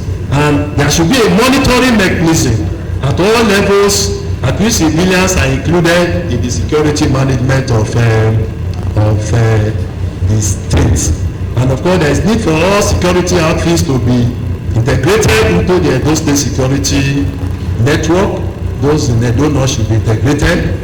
And then finally, by way of conclusion, we agree with me that insecurity is a threat to individual and collective existence. It endangers many parts of the country, many parts of the state. They do not excluded, and in fact these have numerous security challenges. Although the cost of the prevalent insecurity in the country is difficult to measure in monetary or real terms, yet unquantifiable human, financial and material resources have been lost. It gives sleepless nights. It robs people of freedom to physically and mentally get on with their daily activities without fear of molestation, violent attack and untimely death. All, however, is not lost, as both state and non-state actors are rising up to the challenges. While there is the need, however, for political leaders to live up to expectations in performing their constitutional function of ensuring security of life and property in the country, The call for civilian inclusion in security management is long overdue. Security should be everybody's business, political leaders and non-political leaders alike, state actors and non-state actors alike, security forces and civilians alike, both at home and in diaspora. With this kind of collaboration, the current insecurity that has reached a crescendo counterpoint can be surmounted. Ladies and gentlemen, let me end this presentation with an extract from the report of Oduma Protection Squad to the General Assembly of AFEMAI, Amalgamated AFEMAI Forum. I quote, "It is also important that we remind ourselves the main purpose of our mission, which remains a single purpose agenda to contribute and support constituted authorities and our traditional systems and people across AFEMAI to eradicate insecurity to lives and properties in our land from banditry, insurgencies and kidnapping and all other forms of criminality in our land. And no more. And no more." Thank you very much.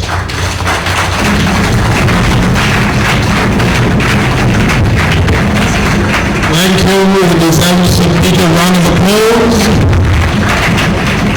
Professor Bagaiki, PhD, Senior Advocate of Nigeria. Very shortly we have the discussion session, which is going to be brief. But let me quickly acknowledge the presence of CP Mike Obondo, retired, now Chairman, Delta State Independent Electoral Commission. A round of applause for him. CP Victor Musa Ojo, retired, is also here. I equally recognize Barrister Jefferson Warren, a legal practitioner and a journalist. Can we please put our hands together for him?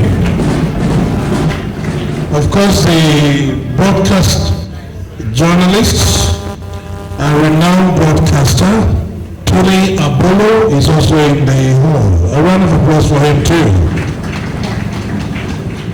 The representative of the Honorable Minister for State, Budget and National Planning, Prince Clem Agba, is ably represented by Dr. Philip Ubudaga, Chief of Staff to him. Can we please put our hands together for him? He's here. We also recognize the representative of Honorable Peter Patterson, Deputy Majority Leader of the House of Representatives, Honorable Barrister Omobayo. Can we join our hands together for our very special guest? Of course, former CPS to Edo State Government, John Mayaki, is also here. He deserves a round of applause. I recognize Mr. E.E. Igbonaduwa, now retired and a senior citizen of Nigeria. He deserves a round of applause too. Thank you. Permit me to invite one of the security experts, retired now managing Ogba Zoological Gardens and doing so well, Sir Andy Ihanere, who will moderate the discussion session. Can we put our hands together for Sir Andy Ihanere? Thank you. I'd like to invite other discussants. Professor Nathaniel Inegbedion, PhD. He deserves a round of applause as he steps up. Professor Inegbedion, please. Professor Osaiti Aibovo, PhD, is also here, one of the discussants.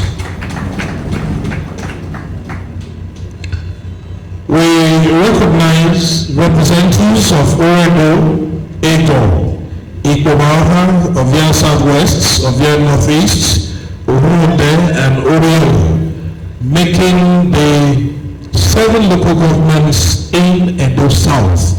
Can we join our hands together for them as we welcome them? Thank you. Remember, we're looking at citizens' inclusion in security management, Edo State model. So at this point, I will hand over the microphone to Sir Andy Ehigiator, who will moderate the discussion session. Thank you.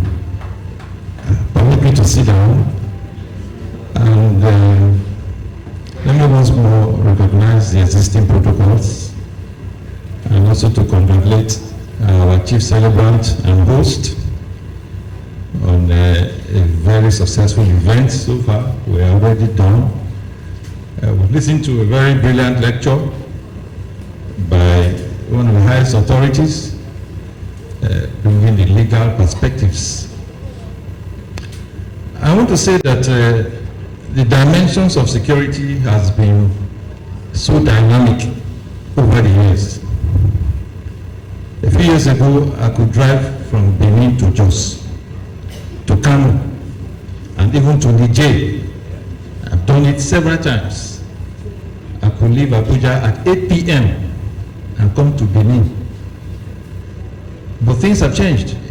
A few years ago, we were afraid of armed robbers and pickpockets. Now it's a different ball game. I spent 10 years in presidential security. I was head of that unit for many years. And I can tell you, it's not just a physical apparatus. It was more of continuous appraisals. You are like an oracle. You must continue to think what can happen and what you can do to stem it. We've seen all the biggest challenges of that era where I functioned. This is going to 30 years now. Under 2 presidents, 3 in actual fact. At that level, we were so fixated on physical security and intelligence. I left and I was now in the oil industry, and I was into logistics, which is the heart of the oil industry.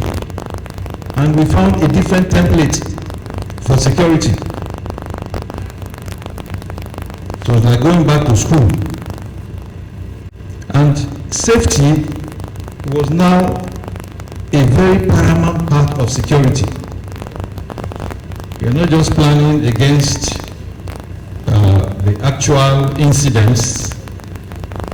There are so many aspects about community safety that we don't have any clue about in our day-to-day living. So the oil industry template is very key to what we need to grow from here. And if I go into it, it might turn to another lecture. Of course, briefly, it includes safety, as I said, community affairs, health, environment. All these are incorporated in the oil industry template. And of course, they use it as a Bible, so much so that if you are delivering newspapers to Shell, you have to know what security and safety is all about. Newspaper supplier. So I left the oil industry. I was in the hospitality industry, Sheraton. Sheraton had over 1,000 properties. And why I'm saying this is because we went through Y2K. I don't know how many people know what Y2K is. Sheraton spent 1 year preparing for Y2K in year 2000. Just the rollover of the calendar to year 2000. Sheraton spent 1 year on contingency plans. Nigeria was like sleeping. The country was like sleeping. And I'm sure the oil industry they have all their contingencies. Even if they have to evacuate all their expatriates within 1 hour, they know what to do. We were even the first company that were able to recondition explosion-proof motors. And we went through processes. So a lot of planning, a lot of rehearsals, preparations go into all these issues. And then the lecture has covered so many areas that we might not easily pick. One of which is security is in-depth. Many layers of security. You cannot rely on one. And I tell you, if they are attacking the other village and you are part of it, it's coming to you. When the banditry started in Plateau State and Kaduna State, we were supposed to be involved. But we never thought about it until the bandits were in our backyards. And then we woke up. Then quickly, I want to mention too that I'm the chairman of the moderating the technical session. So I will just quickly, and then we'll,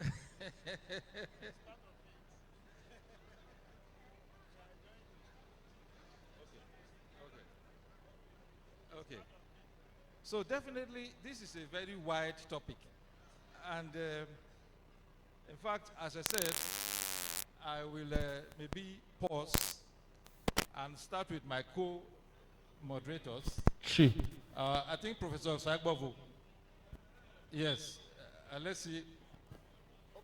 Can I sit or stand? Okay.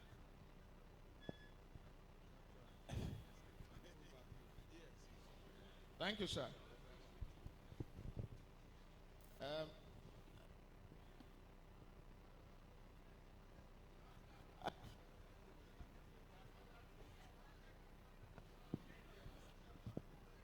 Other Chief Digbe, the representative of our Royal Majesty, the Oba of Benin, the celebrant,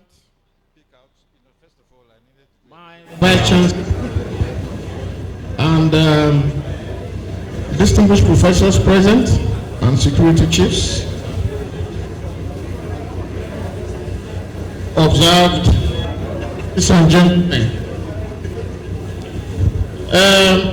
My job really as a discussion is twofold. First of all, I'm to discuss the paper ably presented by the learned Sikh, Professor Badaiki, and I'm also to discuss briefly the Edo South model as far as citizens' inclusion and security management is concerned. But the first task is very wide because the lecturer's paper covers a lot of ground. But I'm just going to identify some of the silent parts of it to discuss. I want to identify myself as belonging to those who say that Edo State already has a model. We have a model, my view, because the lecturer identified two groups of people. Those who are asking whether there is a model, the skeptics, and those who say that there is a model, and those who say that there is a security system but not yet a model, which he says they belong to. But I belong to the second group that says that we have a model, because after all, what is a model? A model is to fashion something or a shape out of a malleable material. The security milieu is a material that the state government and the citizens have fashioned a model out of. A model that you can find some characteristics that are unique to Edo State when it comes to citizens inclusion and security management. Now, the next question is, how are citizens included, or how would citizens be included in security management? The first way they can be included is by way of intelligence, gathering of intelligence. The second way they can be included is provision of logistics by way of providing vehicles, kits, and what have you. And the third way is to be involved in operations, that is the real policing, to be involved side by side, shoulder to shoulder with policemen and other security agencies in fighting crime. And then the last way they can be involved is through policy formulation. So we are going to look at this from the lecture delivered, whether how far citizens in Edo State have been involved from this model that I say that we have, how they have been involved. Now, if you look back, like the lecturer said, that, pre-colonial times, citizens were fully, included in security management. You had, if you go to the rural areas, and first of all, when we are discussing Edo South, I'm going to divide Edo South into the urban areas and the rural areas, because there are differences in the circumstances. Now, in the rural areas, you had, when people go to farm, they will leave some citizens guiding the village. 4 or 5 adults will be around. When a stranger, a visitor comes, they are going to stop you and say, who are you looking for? Where are you going to? So that the village is not just left unpoliced when people are in the farm. So, citizens have always been included in security management, at least in Edo South, because in Edo South, right from time immemorial, we've had a government, we've had an empire, where you had all the stratas of all the levels of government. Then, with the coming of colonialism, citizen inclusion reduced, but they were still included. But by the time you had increasing cases of robbery and what have you, the level of inclusion became more sophisticated. People in the urban areas now started organizing themselves into vigilante in the night, essentially disturbing, hitting pots and pans, not armed, just to scare away the robbers who were lightly armed. But when the era of Shinarambo type of robbers came, with machine guns and submachine guns, all those type of street vigilantes ran in. And they will now have specialized vigilantes, OPC, in the east you had Bakassi and what have you. But these were ad hoc inclusion. The institutional inclusion, you can trace it back to the era of things like PCROC, Police Community Relations Committee, which the police started in the 80s. And at this level, civilians were just involved in the provision of intelligence and logistics. They were hardly concerned with operations or policy. But the model we now have in Edo State is at the apex you have the Edo Vigilante Security Services. Actually, that is the title, Edo Vigilante Security Services, EVSS. And from my own research and interviews, you find that there is, at the apex, you have a coordinator who is based in the King Square. And then you have, down the ladder, you have sector commanders, then you have unit commanders who are supposed to operate in the street level and in the community level. So when it comes to citizens inclusion in the urban area of Edo South, which essentially is Benin City, the 3 local government areas in Benin, 4 now if you include Edo, Oviano is part of Luku and what have you, you will find that the the citizens are involved now in all these areas I've identified. They are identified in intelligence, involved in intelligence gathering, in logistics, and operations. I think one of the commissioners mentioned there when he was in Edo State, I read his interview where he said that even vigilante, they lead operations and the police follow. So they are involved in policy, they are involved in operation, in fact the whole gamut of security provision now. But comparing Edo South to Edo North, we are lagging behind because the level of funding enjoyed by security networks in Edo North is not yet in Edo South at all. And in Edo South, we still have disparate groups of vigilante groups that are not as coordinated as we have in Edo North.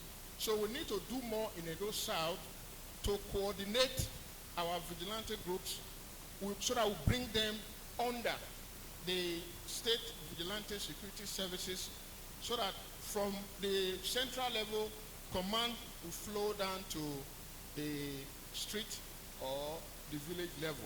Then talking about the rural areas, I'm sorry, I will take some extra 2 minutes, sir. I know you gave me 3 minutes. Coming down to the rural areas in Edo South, we have largely an ungoverned space.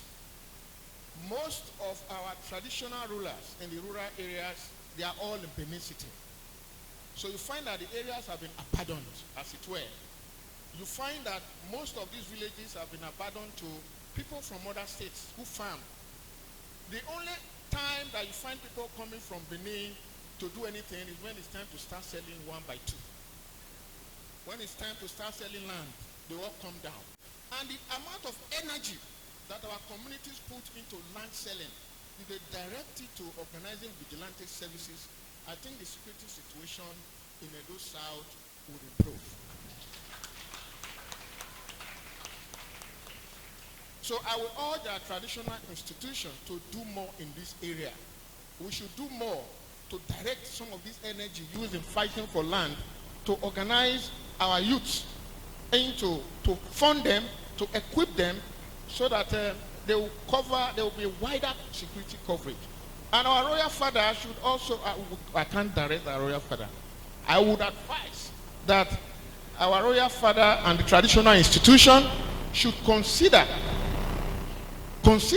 mandating our traditional rulers to stay in their kingdoms or in their areas of jurisdiction, their dukedoms.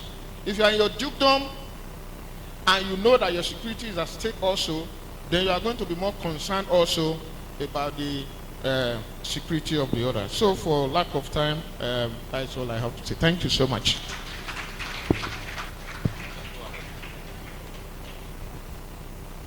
Thank you very much. I want to thank Mr. Chairman for giving me this opportunity. Let me also thank the organizers for putting this together. It could not have come at a better time.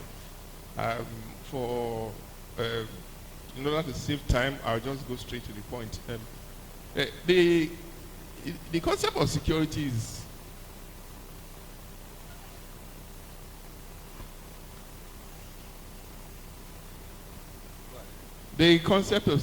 is very broad, and it's difficult to actually profile a generally acceptable definition of what amounts to security.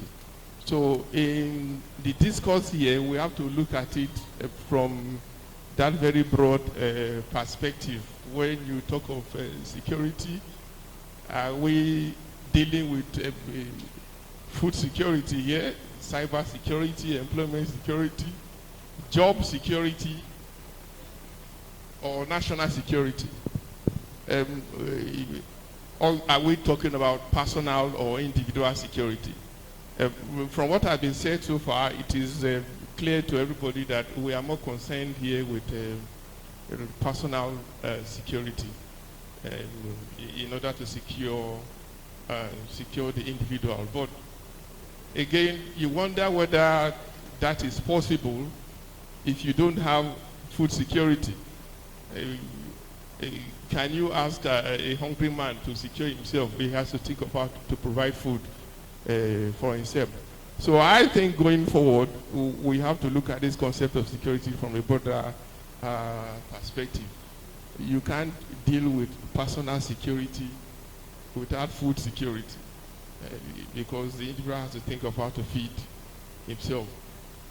But from the perspective of personal security, you want to look at it as one that is freedom from threats to lives and properties in all its ramifications. It is the absence of anxiety, tension, harm, and fear over the loss of life, liberty, freedom, property, goals, and even values. So that is from the perspective of personal security. Now, the topic entails an examination of I would say, the scope or lack of it of civilian engagement in the security management. So when we are talking about civilian engagement, what do we mean by the civilian? So a civilian is somebody who is engaged in civil duties as distinguished from military or naval duties. Incidentally, you have military men here. So from that definition, you will see that the civilian will even incorporate the police. But within the context of this paper, of this discourse, we want to exclude the police from the concept of the civilian. So we are looking at the civilian that is engaged in civil duties and as distinguished from military or naval duties. So what is the involvement of the civilian in the security?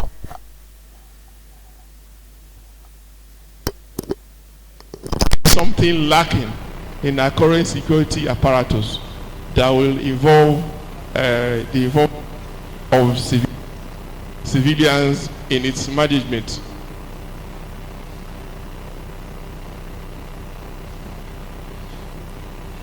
Now,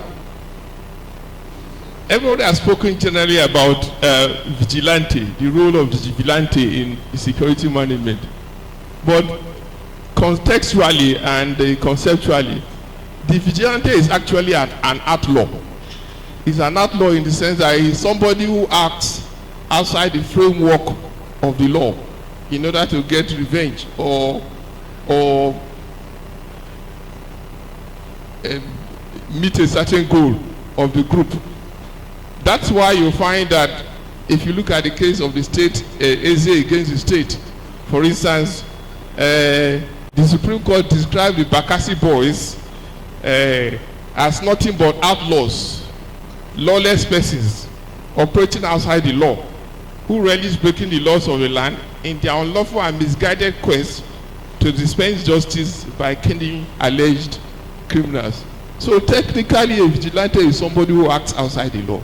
So it's not something that ordinarily should be encouraged. But we have found ourselves in a situation where in Nigeria, they have become tolerated or accepted in the light of the security challenges that we face. So we have embraced them to the extent that even, for instance, if you look at a state like Anambra State, they have a vigilante law of 2004, which sets up vigilante. Now, I'm not sure the Edo State Security Network has been formally backed by law. It appears just for now to be a government policy in that respect. So, but the vigilante they go by different names. For instance, in Edo Central, where I'm expected to cover, you have Atanakpa, the Atanakpa group. You have the security network, that is Edo State Security Network. Of course, in Ekpoma, you have what they call the anti-cult group. And my interview with the area commander there in Ekpoma indicates that they have found this group to be extremely useful in security management. I am informed that, for instance, the vigilante, by whatever name called, whether you call them Atanakpa or you anti-cult or whatever name called, they are not expected to operate alone. They are supposed to operate, when they go for operations, with the police. And I found this very interesting because personally I've seen them operating alone. Meanwhile, the law setting them, the policy behind it all is that they're supposed to operate with the police. And the idea is to fill the lacuna or the gap existing in the manpower of the police, and not to go on operations on their own. Indeed, he gave me a good example of the anti-cult in Ekuma, for instance, where they got information from the anti-cult group that cultists were gathering somewhere in the thick forest with the aim of initiating new members. And in collaboration with the anti-cult, the police invaded that area, and they were able to make some arrests. And over the years, you find that because of the existence of the anti-cult group, incidents of cultism in Ekoma and has died down considerably. But technically, what roles are they expected to play? They are expected to really crime prevention and detection. By way of supplying intelligence to the police. And there's one crucial question I ask: how do you recruit these people? How are they recruited? He said every vigilante is expected to register with the police, and they are expected to be given identity cards to enable them operate. But incidentally, the police is not responsible for supplying them arms. Police is not responsible for supplying them arms or supplying them ammunition. Police is not responsible for payment, funding them. And so all these they have to obtain on their own. But police regularly holds trainings with them, lectures them on how to go about their duty. He emphasized one very point, that they have to be extremely careful in the use of firearms, because when the firearms is misused, they will be prosecuted for it.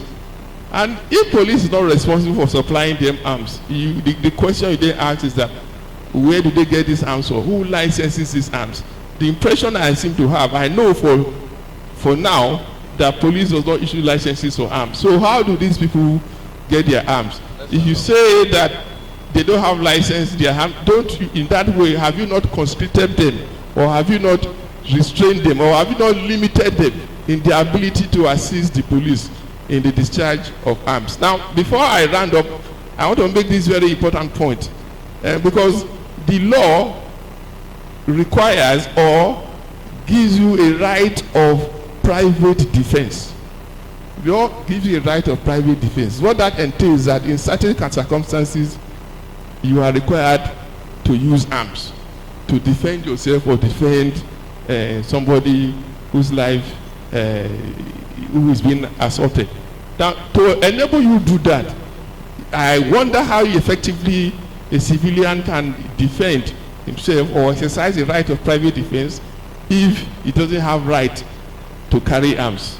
And my thesis is that the law should be reformed in such a way as to liberalize gun ownership, so that civilians can actually effectively assist the police in security management. Because if you restrict somebody from carrying arms, if you prohibit the use of firearms, I wonder how civilians can effectively and positively engage with the police. Thank you. Thank you very much. Thank you so much.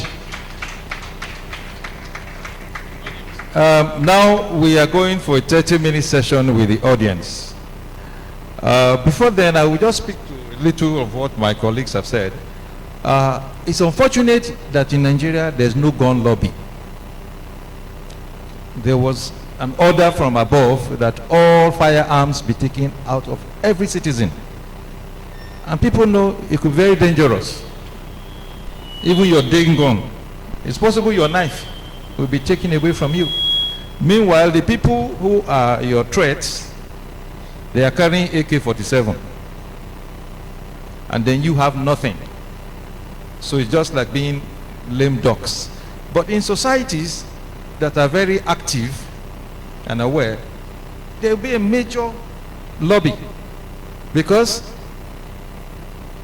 the armed robbers, the bad guys, they don't use double barrel.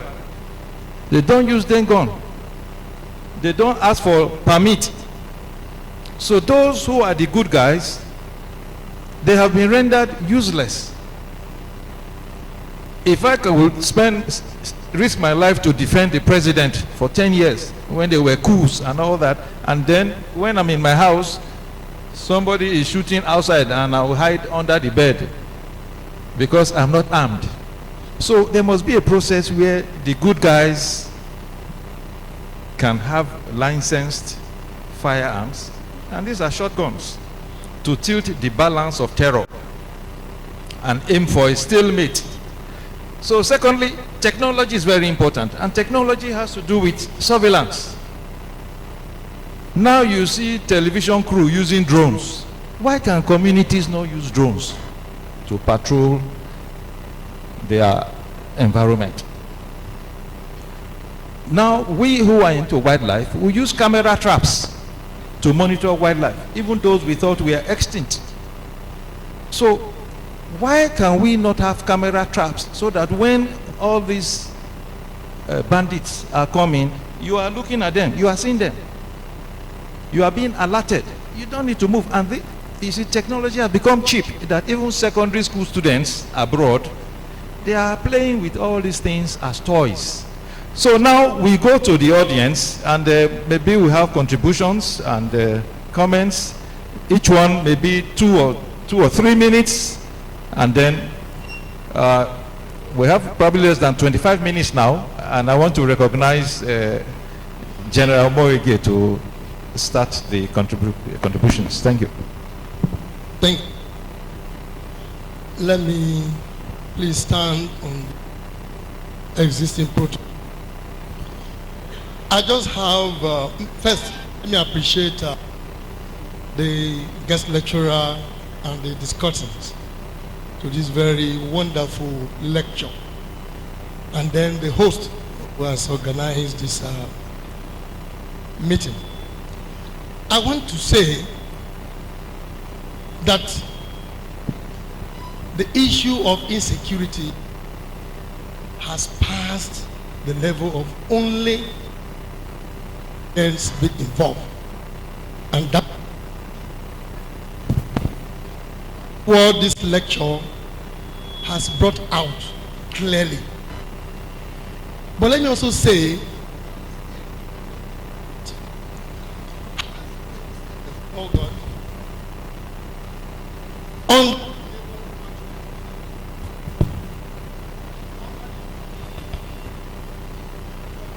Mike,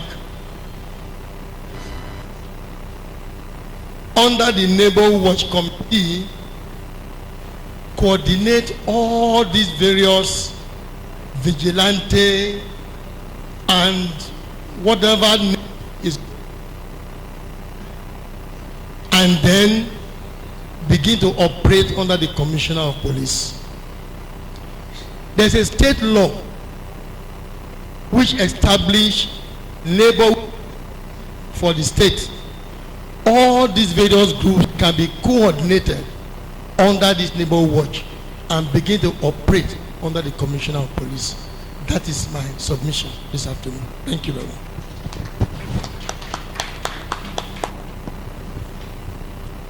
There's somebody down there, I don't know your names. Introduce yourself and start with him. Introduce yourself and 2 minutes.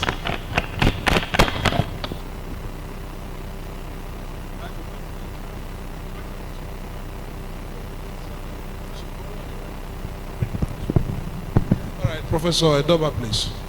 After that, you.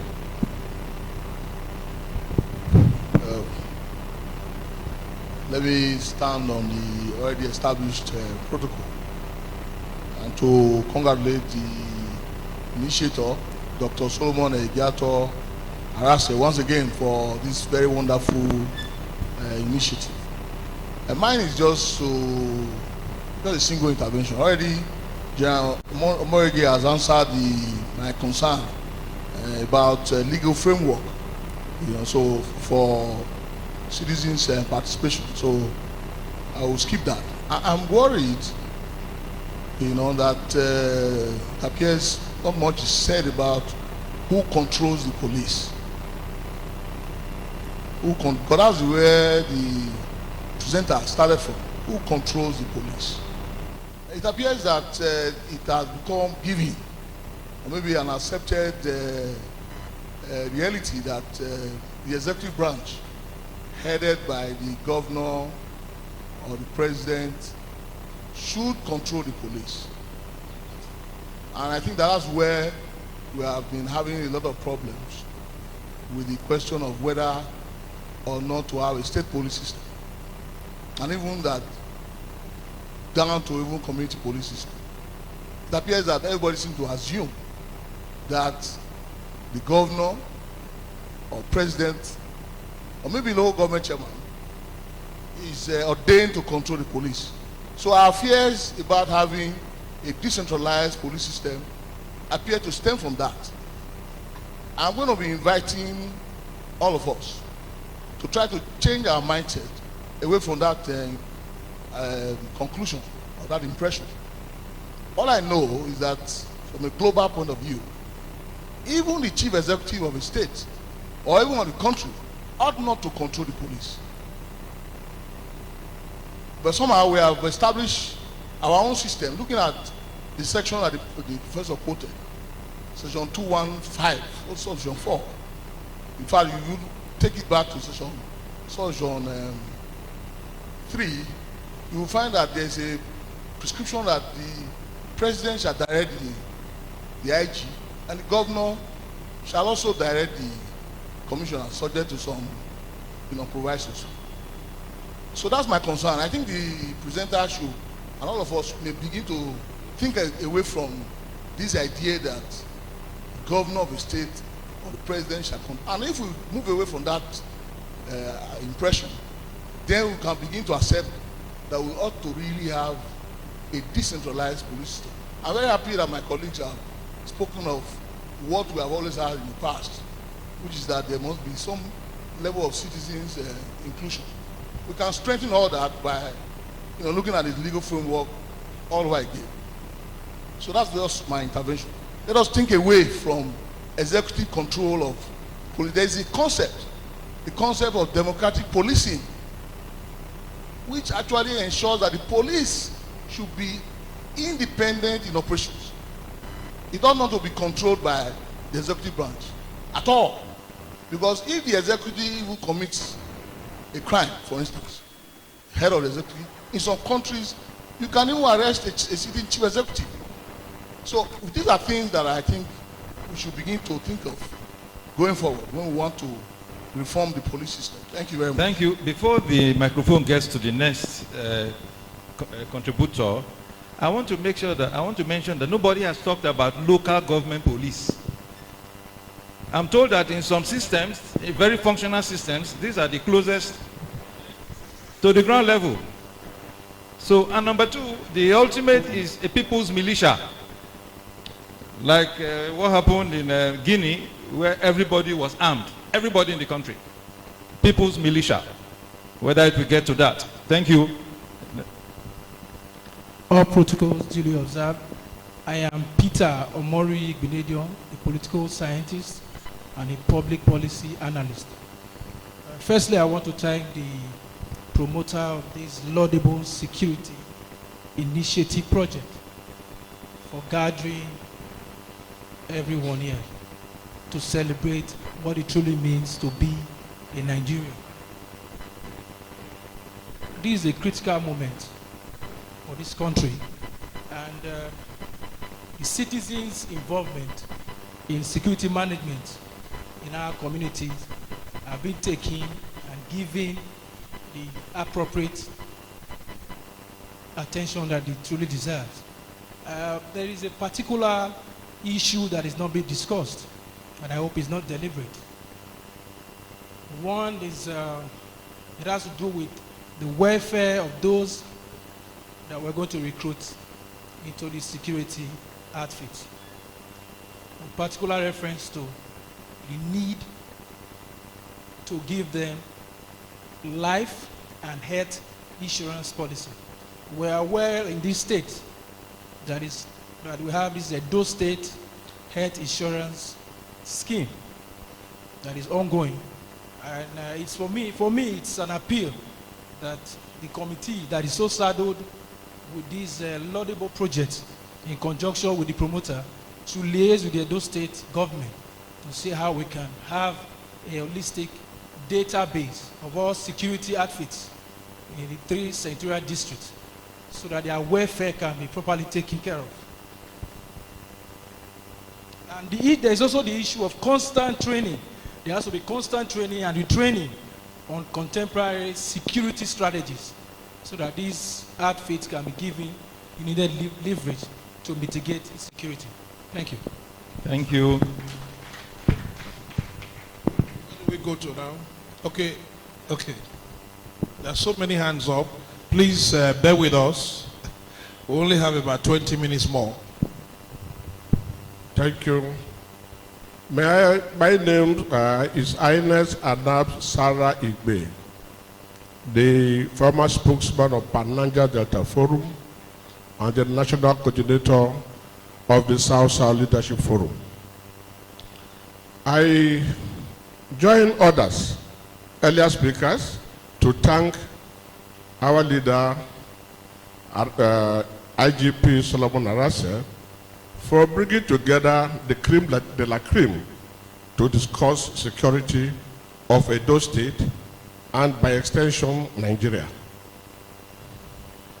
We have been discussing the contemporary security situation, but we have not been able to address the current wave of security across the globe, which is also in Nigeria and is coming towards our region. The issue of terrorism is a serious security threat which all the discussions here cannot be able to address. So I think it's high time now we begin to think of the issue of terrorism in Nigeria. Because if we don't begin to discuss it now and think of the local insecurity, time will come when this region will not be comfortable for all of us.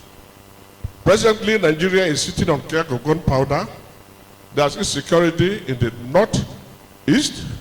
There's serious insecurity in the northwest, north central, southeast, south-south.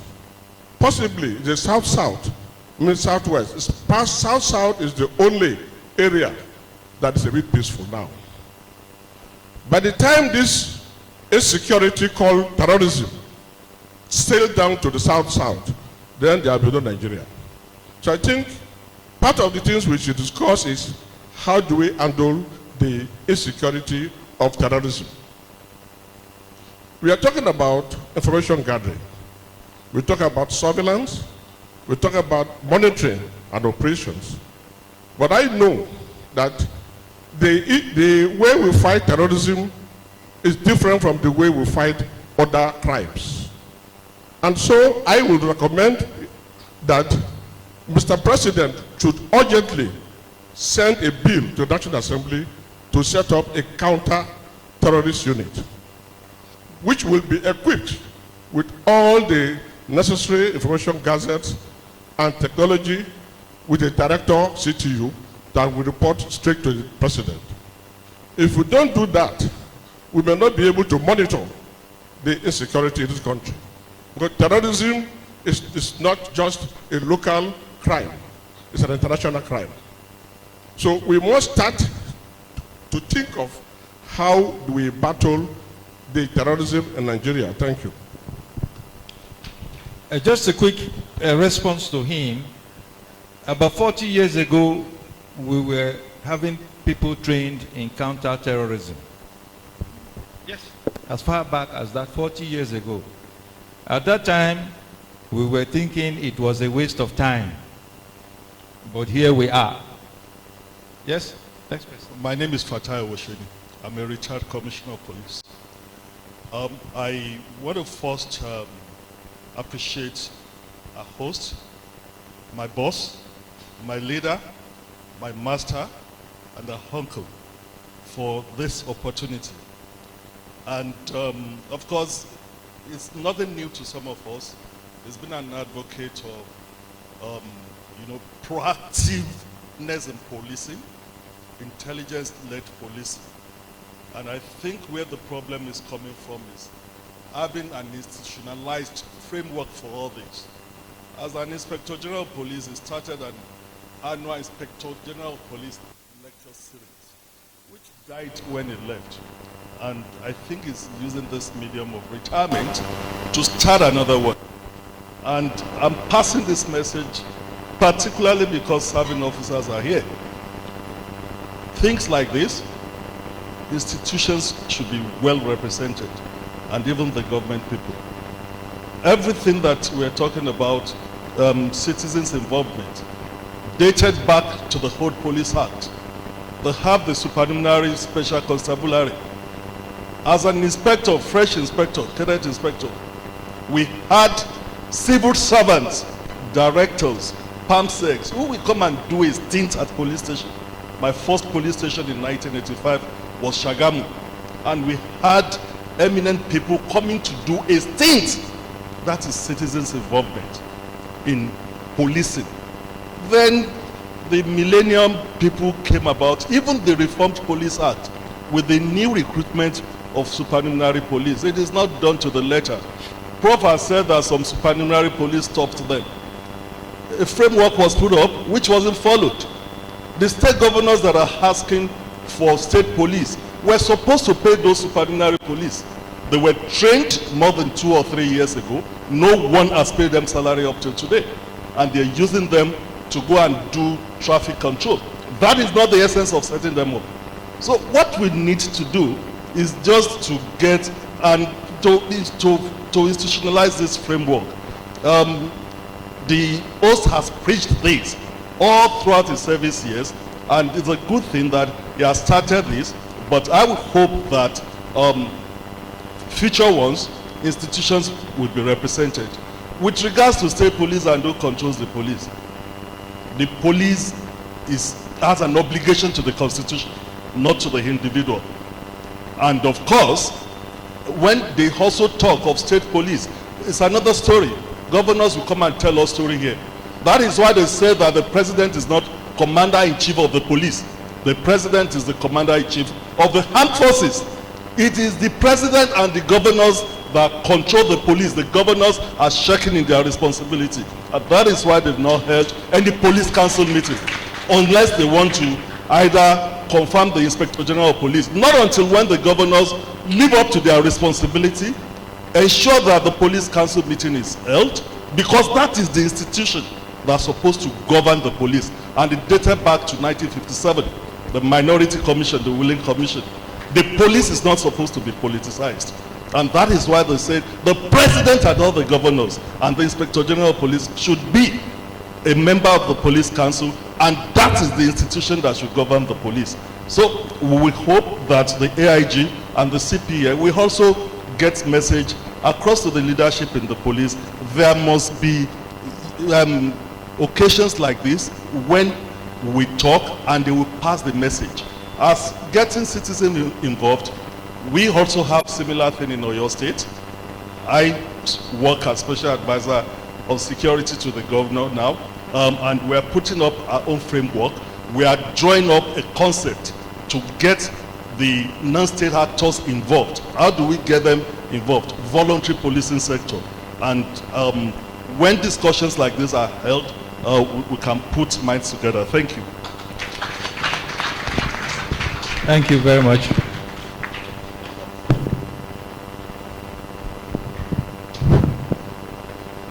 Thank you very much, sir. All established protocols observed. I am Professor Sam Ifidon. Now, from personal knowledge, the initiator of this summit has been very passionate about the subject we are discussing today. It is just that Nigeria being what it is, there isn't a lack of brilliant people like him. It is just that the encouragement is not there from government. And this is because the best brains are not in government, without any apologies. And so, I am pleading that this summit shouldn't be allowed to end here with talk. There should be a very powerful committee to synthesize all that has been discussed and the recommendations that have been made and pushed to the authorities and force it down their throats. With respect to state policing and citizens' inclusion, it goes without saying that the government cannot do it alone, the police cannot do it alone. So we know the problem, we know the solution, but we don't have the courage to apply the solution. I give you an example of a personal experience I had recently. I was visited by armed robbers in my house at about 6:55 a.m. on a Sunday. It wasn't that I didn't make enough security arrangements. My house was fully barricaded. I had a security man. But these fellows came. My wife was to go out to join her fellow women in the church to prepare a place of worship on Sunday. And so she was in the car, the driver was there, they horned for the security man to come and open the gate. As the security man was opening the gate, 4 hefty men armed with masks pushed the gate, and the security man came in, bolted the gate, made the security man to sit down in his security booth, got the driver to come down, and they forced him to sit down there. And then two of the armed robbers forced my wife to my room. I was still in bed, and they forced me to come down and to sit down. Now, I saw them handling pistols. All 4 of them were handling pistols. My intuition told me that those pistols were empty. But I did not want to assume.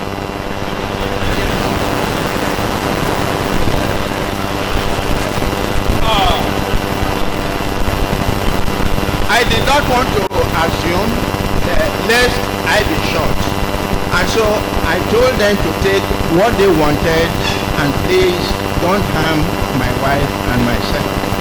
You know, they took all the money that we had in the house of my wife's room. And at that point, they said, Oga has to now follow them. That is me now, that I have to follow them. And my wife and I told them that is the height of it. Oga is not a young man, and you cannot get anything from him. At that point, one of the armed robbers waiting with our driver and security man rushed in and used coded language and then asked them to hurry up and come down. Presumably, neighbors around were beginning to be aware of what was going on. Now, if we had had a law permitting citizens to carry guns, and I had my own gun, I would have taken the risk to fire.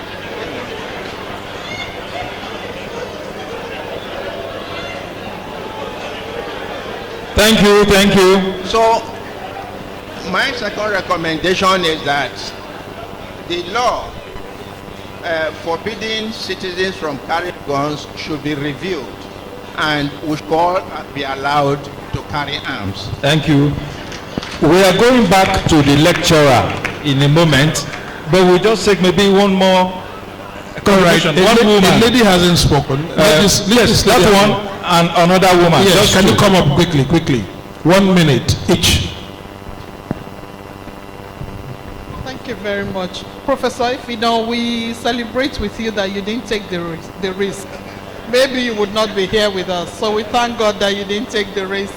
My name is Honorable Benedicta Ebwehi, immediate past chairman, Esako East Local Government Council.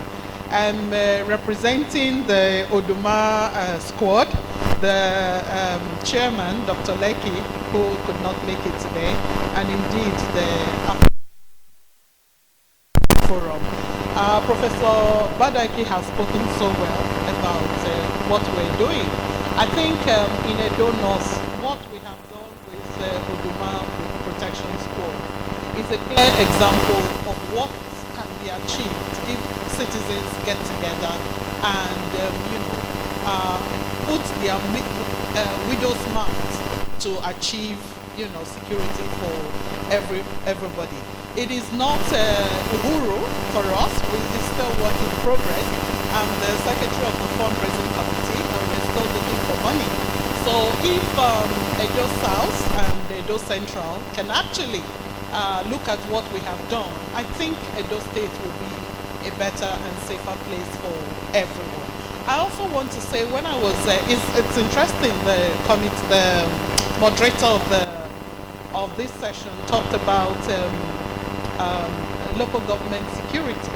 I think in saying that, once we achieve state police, it will now become,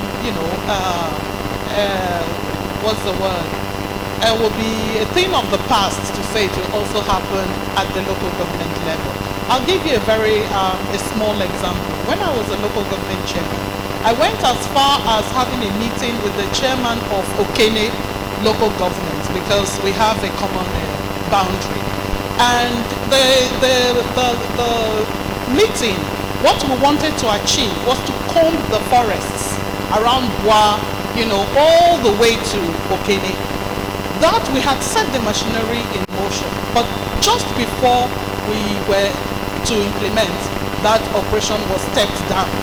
And it was very, very disappointing for me to see that the established security forces were actually the ones that stepped it down.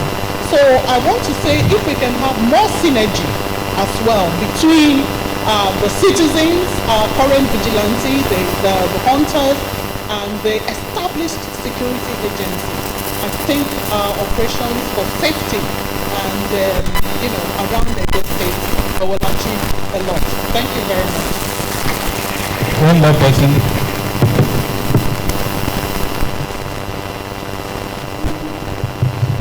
Good afternoon, everyone present, all protocol duly observed.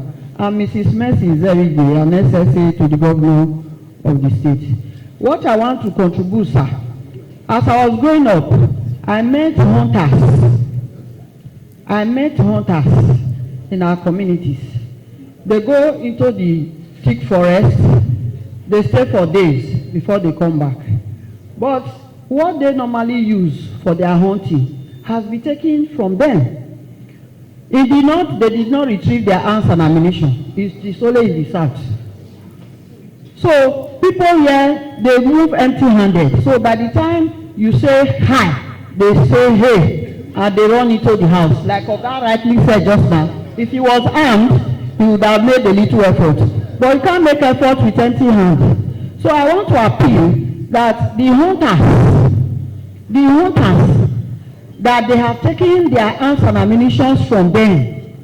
They used to have licensed gun, and they have licensed cartridge sellers where they go and buy. Those things are no longer there. You can't send me to the forest. I don't know the road. But the hunters, they know the forest. They stay there. And then we also want to appeal that our community heads, they should mind the kind of people they give the forest. Because if they don't have accommodation, it is difficult to operate. I have a story of somebody who said he was stranded, he wanted a place to stay. He went to my friend's mother, she wanted to harbor him, but the daughter came and said no. They went to the next compound, and the woman called, not knowing that the man has an interior motive. When they now went to the village, he now called his gang, and they took away that woman, beheaded her, removed all the essential bodies, and they left the corpse inside the bush to decompose. So, sir, I am going straight to the point. I'm making it very simple. Please, all our hunters, you can put somebody on the road. You can only talk to people who are passing on the road. But the hunters who will live in the bush, you give them enough cartridges. They know the soil. They know the distance in the bush. If you see a hut inside the forest, they should be able to come together and know why they are there. Because anybody they take on the highway, they don't approach with them on the highway. They take them into the forest. So, sir, please, in this our journey, we want the hunters to be in the forefront. Because all the activities, they are done in the forest. Thank you, sir. Thank you very much. All right. Let me speak on behalf, on behalf of the hunters, very importantly. In fact, myself and the lecturer, we cross paths on account of being members of the Hunters Association. I also got involved because we needed to protect wildlife. And we found that only the hunters knew that place, those places more than anybody else. The hunters are working closely with the police.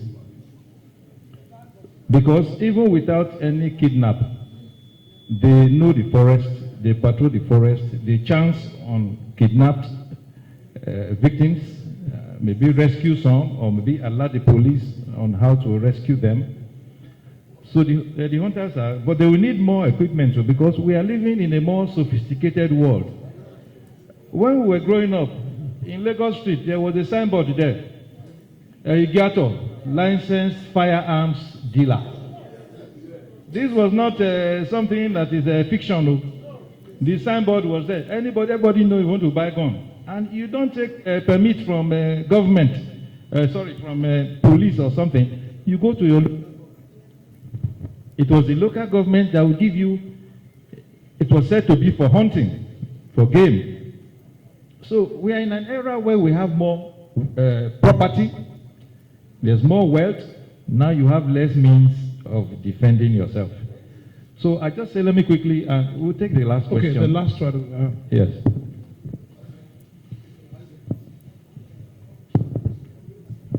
Thank you, sir. My name is Honorable Douglas Idaho. My own issue is very simple. You see, the issue of security and policing,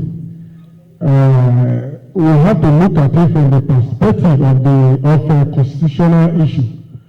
You see, all issues that belong to the legislative exclusive list are purely handled by the federal government.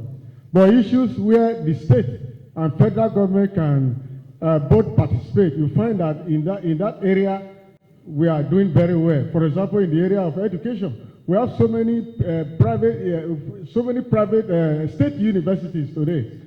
Because the state can participate in that area of education, then we are doing well in terms of numbers of universities that can accept our students who are looking for admission.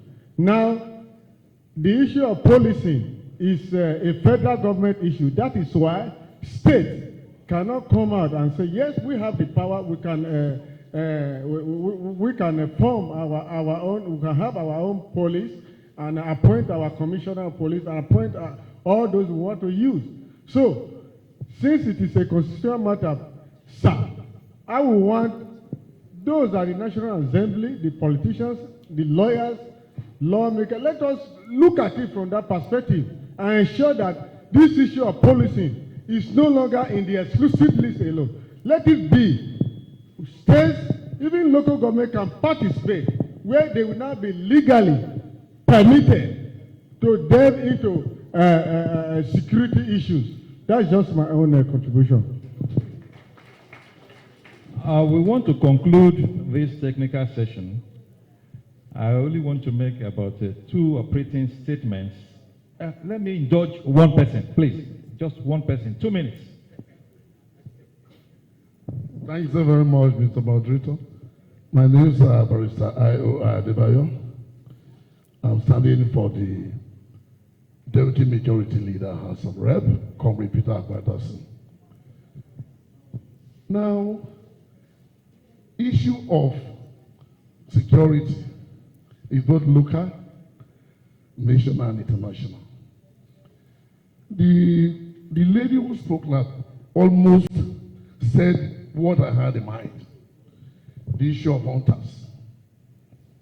I was privileged to be a secretary to the local government. And I asked myself, so much can be done by the locals. And I tell you, I'm from Akoko Edo local government area. I still recall vividly when there was a robbery some times ago, where they were breaking into banks. And I know very well too that it took a local vigilante there to arrest these people when they wanted, you know, the terrain of Akoko Edo, the operator from Igara, passed through Ososo, wants to bust up at Makeke, the boys there, they hijacked them. The police need to work with these people. We do respect to, I'm happy I'm seeing the AIG, I'm happy I'm seeing the commissioner. All that will be said here, to what extent, how will be, I expected a forum like this. The area commanders should be invited. They should listen, because this is more like where the public, a public place, that they should hear us talk. The area commanders, the DPOs, because if the AIG lives here today, I don't know how he's going to get somebody to tell them. The commissioner will pass instruction to certain person, and this information, the way it will go, most of them will not take it seriously. The civilians can work with the police if only and only if the police will be there and they are ready to cooperate. Thank you very much. I think that we can do much, use the locals. I think that we need to sensitize people, and the DPOs of each local should be encouraged to hold meetings with the hunters, hold meetings with villagers and the rest. And of course, like one of the discussants said, all the year in Benin, most of these monarchs that they have relocated to Benin, they should be chased back to the village, or give the position to Maui in the village and prepare to help us. The Fulanis that are ravaging us today, or those who are embarrassing us, they are encouraged by these people. Please, they should go back and help us to put them. Thank you very much. Just a few statements before we round up. I want to say that there's an Israeli general at the first South-South Economic Summit in Calabar who delivered a paper on security. He said the biggest investment of any nation is security. Without that, nothing else. Number two, I want to mention that security is every man's business, every man's job. And also recently, I was listening to Chief Olufalai, and he gave me very interesting data. He said the entire Nigerian police force of about 300,000 men is not up to the railway police of India. Railway police of India, just the railway police of India. Then lastly, there's a constitutional issue about the police council. I don't know, or we don't know, if they have statutory meetings. National Council of State, they have statutory meetings. The police council, do they have statutory meetings in the constitution?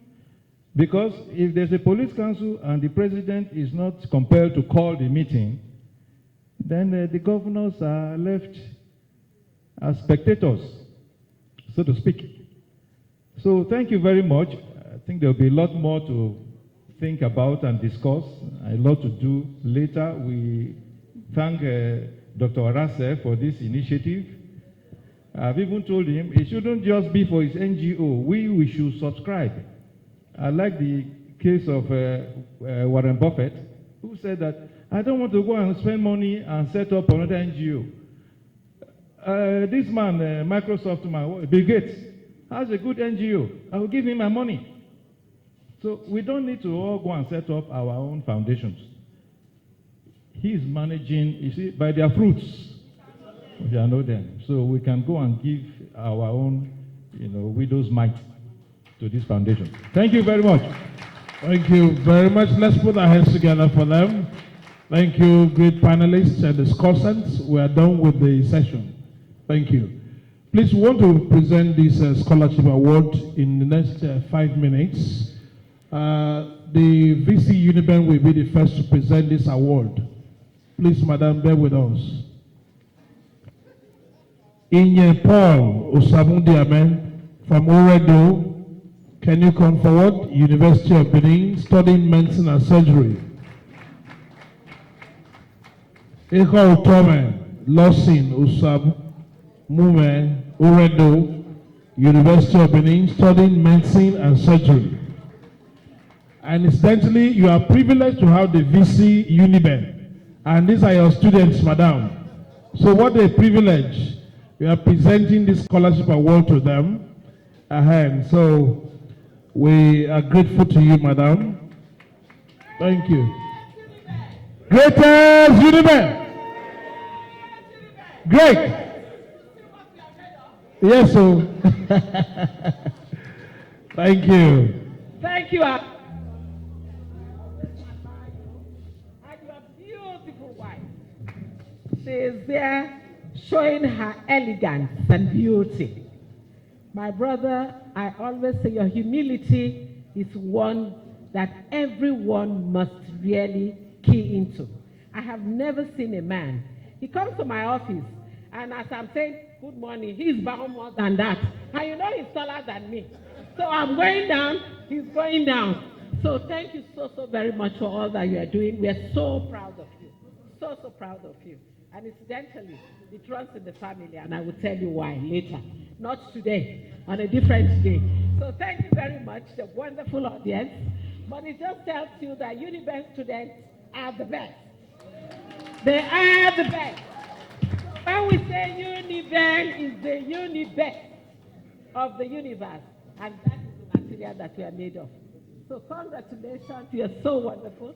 And on behalf of this great Solomon Ehigiator Arase Foundation, we are giving this to you, and we know, Paul Osamundiamen, that you are going to do exploits. We are here to support you. Thank you.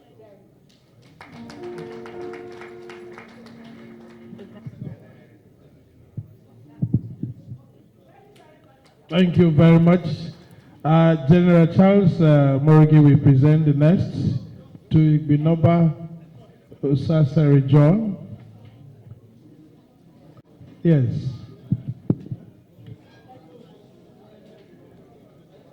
Eko Tome, sorry. Eko Tome Losin Usamua. Thank you. Igbinoba Osasari, please can you step forward? John. Though I'm of the really great University of Ibadan, but they say University of Benin is also great. No problem. On behalf of the Ehigiator Arase Foundation, we took. Hello, can we listen, madam? To present this award to you, Eko Utone, of this name. Congratulations. All right, Mrs. Arase, we present the next to Igbinoba Osasari John, a student of University of Benin, studying dentistry and dental surgery. Congratulations. On behalf of Solomon Ehigiator Arase Foundation, Arase, I present this to you, to the glory of God, good of mankind, and know that you are going to make us proud. Go out and shout. Congratulations. Lato Joseph Usarubese from Muriamon. Where is Lato Joseph? From Muriamon, University of Benin, Medicine and Surgery. We invite Professor Ameze to step forward to present this award.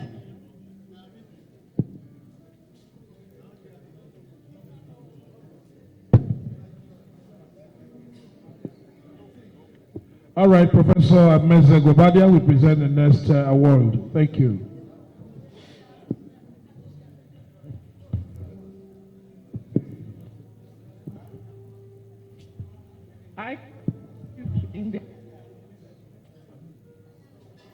I'm glad.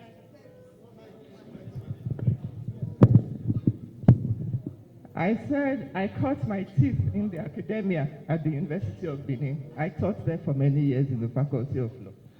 So, on behalf of the Solomon Ehigiator Arase Foundation, I present this to you. Happy congratulations and then very best wishes for continued success in your studies. Okay.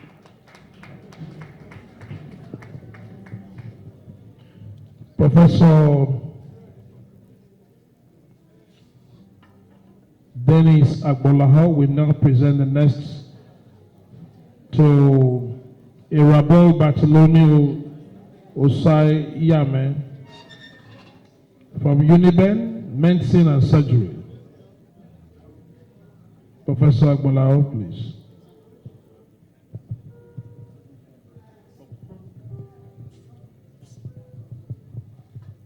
I thought the MC was going to say from Ambrose Ali University.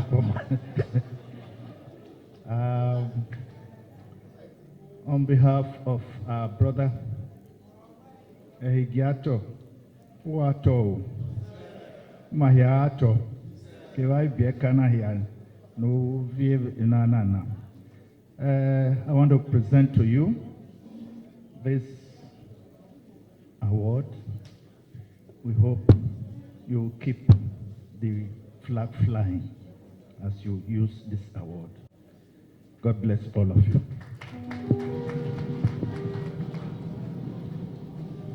Osaitin David Egosa from Uhunde, student of Uniben, Medicine and Surgery.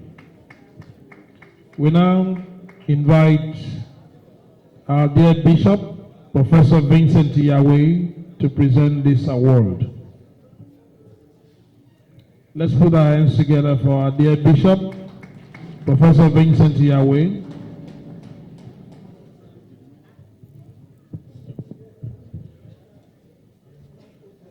Ofumegbe Usa Enrowen, should please come forward.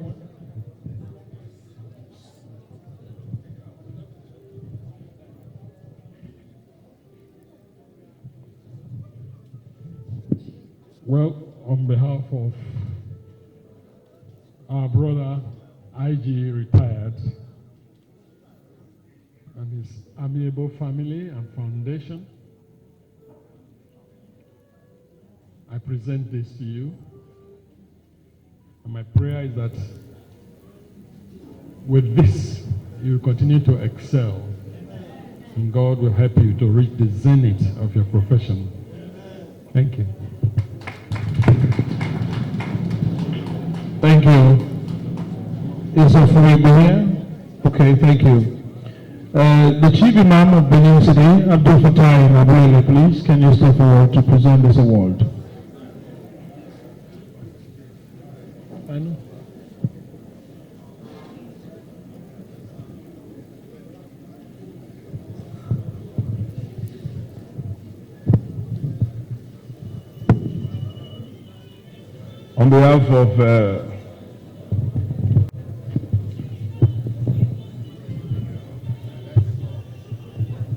On behalf of Solomon Ehigiator Arase Foundation, I humbly and respectfully want to present this award to you.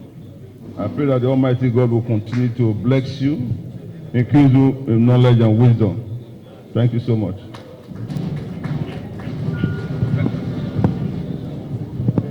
The next person is Imegbinose Israel Musafari from EGO, a student of University of Benin, Medicine and Surgery. I'd like to invite the Officer of Benin to Chief Hussein to present this award. And of course, the last award will be presented by Honorable Benedictator to the last recipient, Otame Osagudua. Hello.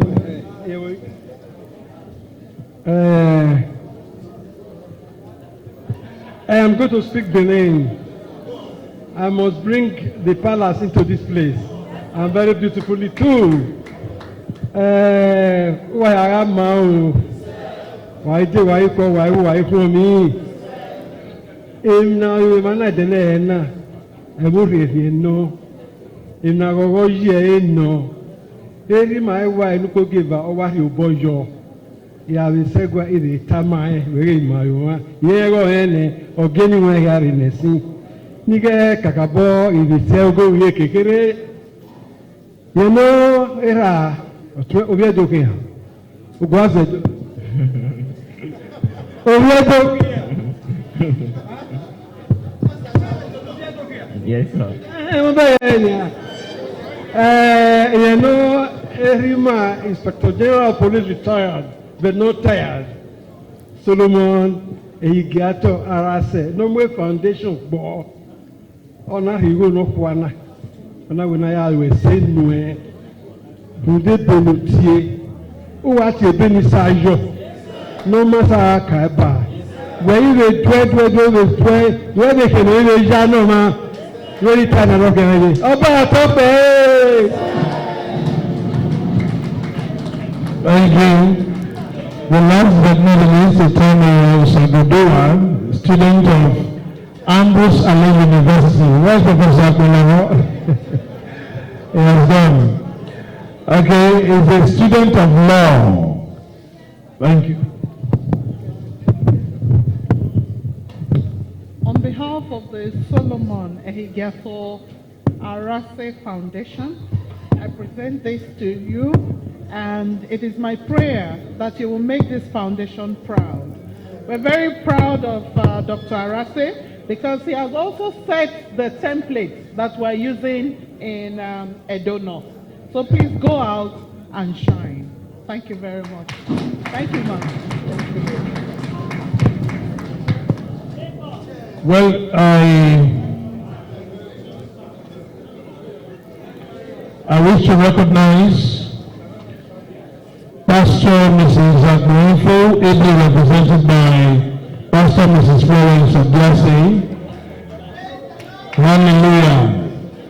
Pastor Mrs. Agwefo is otherwise known as Iyi Moria, and she is unable to make it today, and that's why Pastor Mrs. Obiase has come to represent her. Thank you.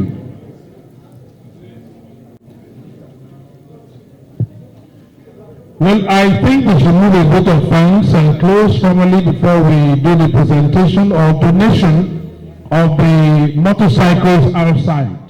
That should be the last thing to be done. So the chairman of the organizing committee should now give a closing remarks or. All right, Musa Arase, please can you step forward?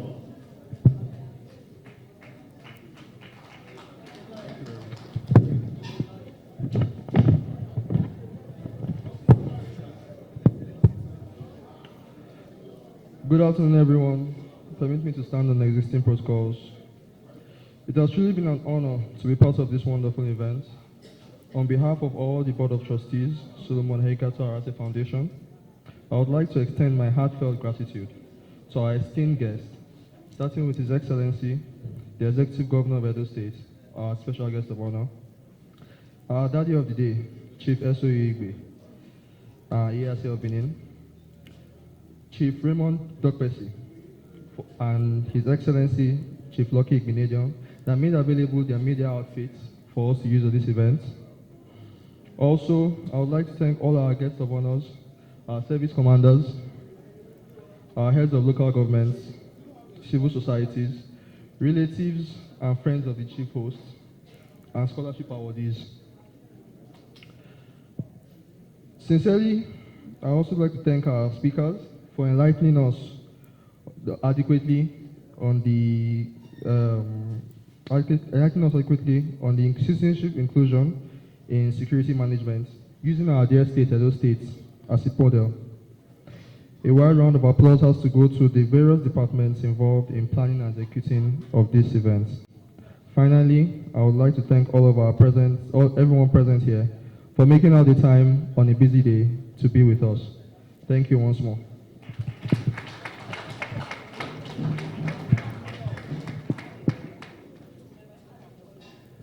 We have eventually come to the end of this event. We shall now please rise for the national anthem.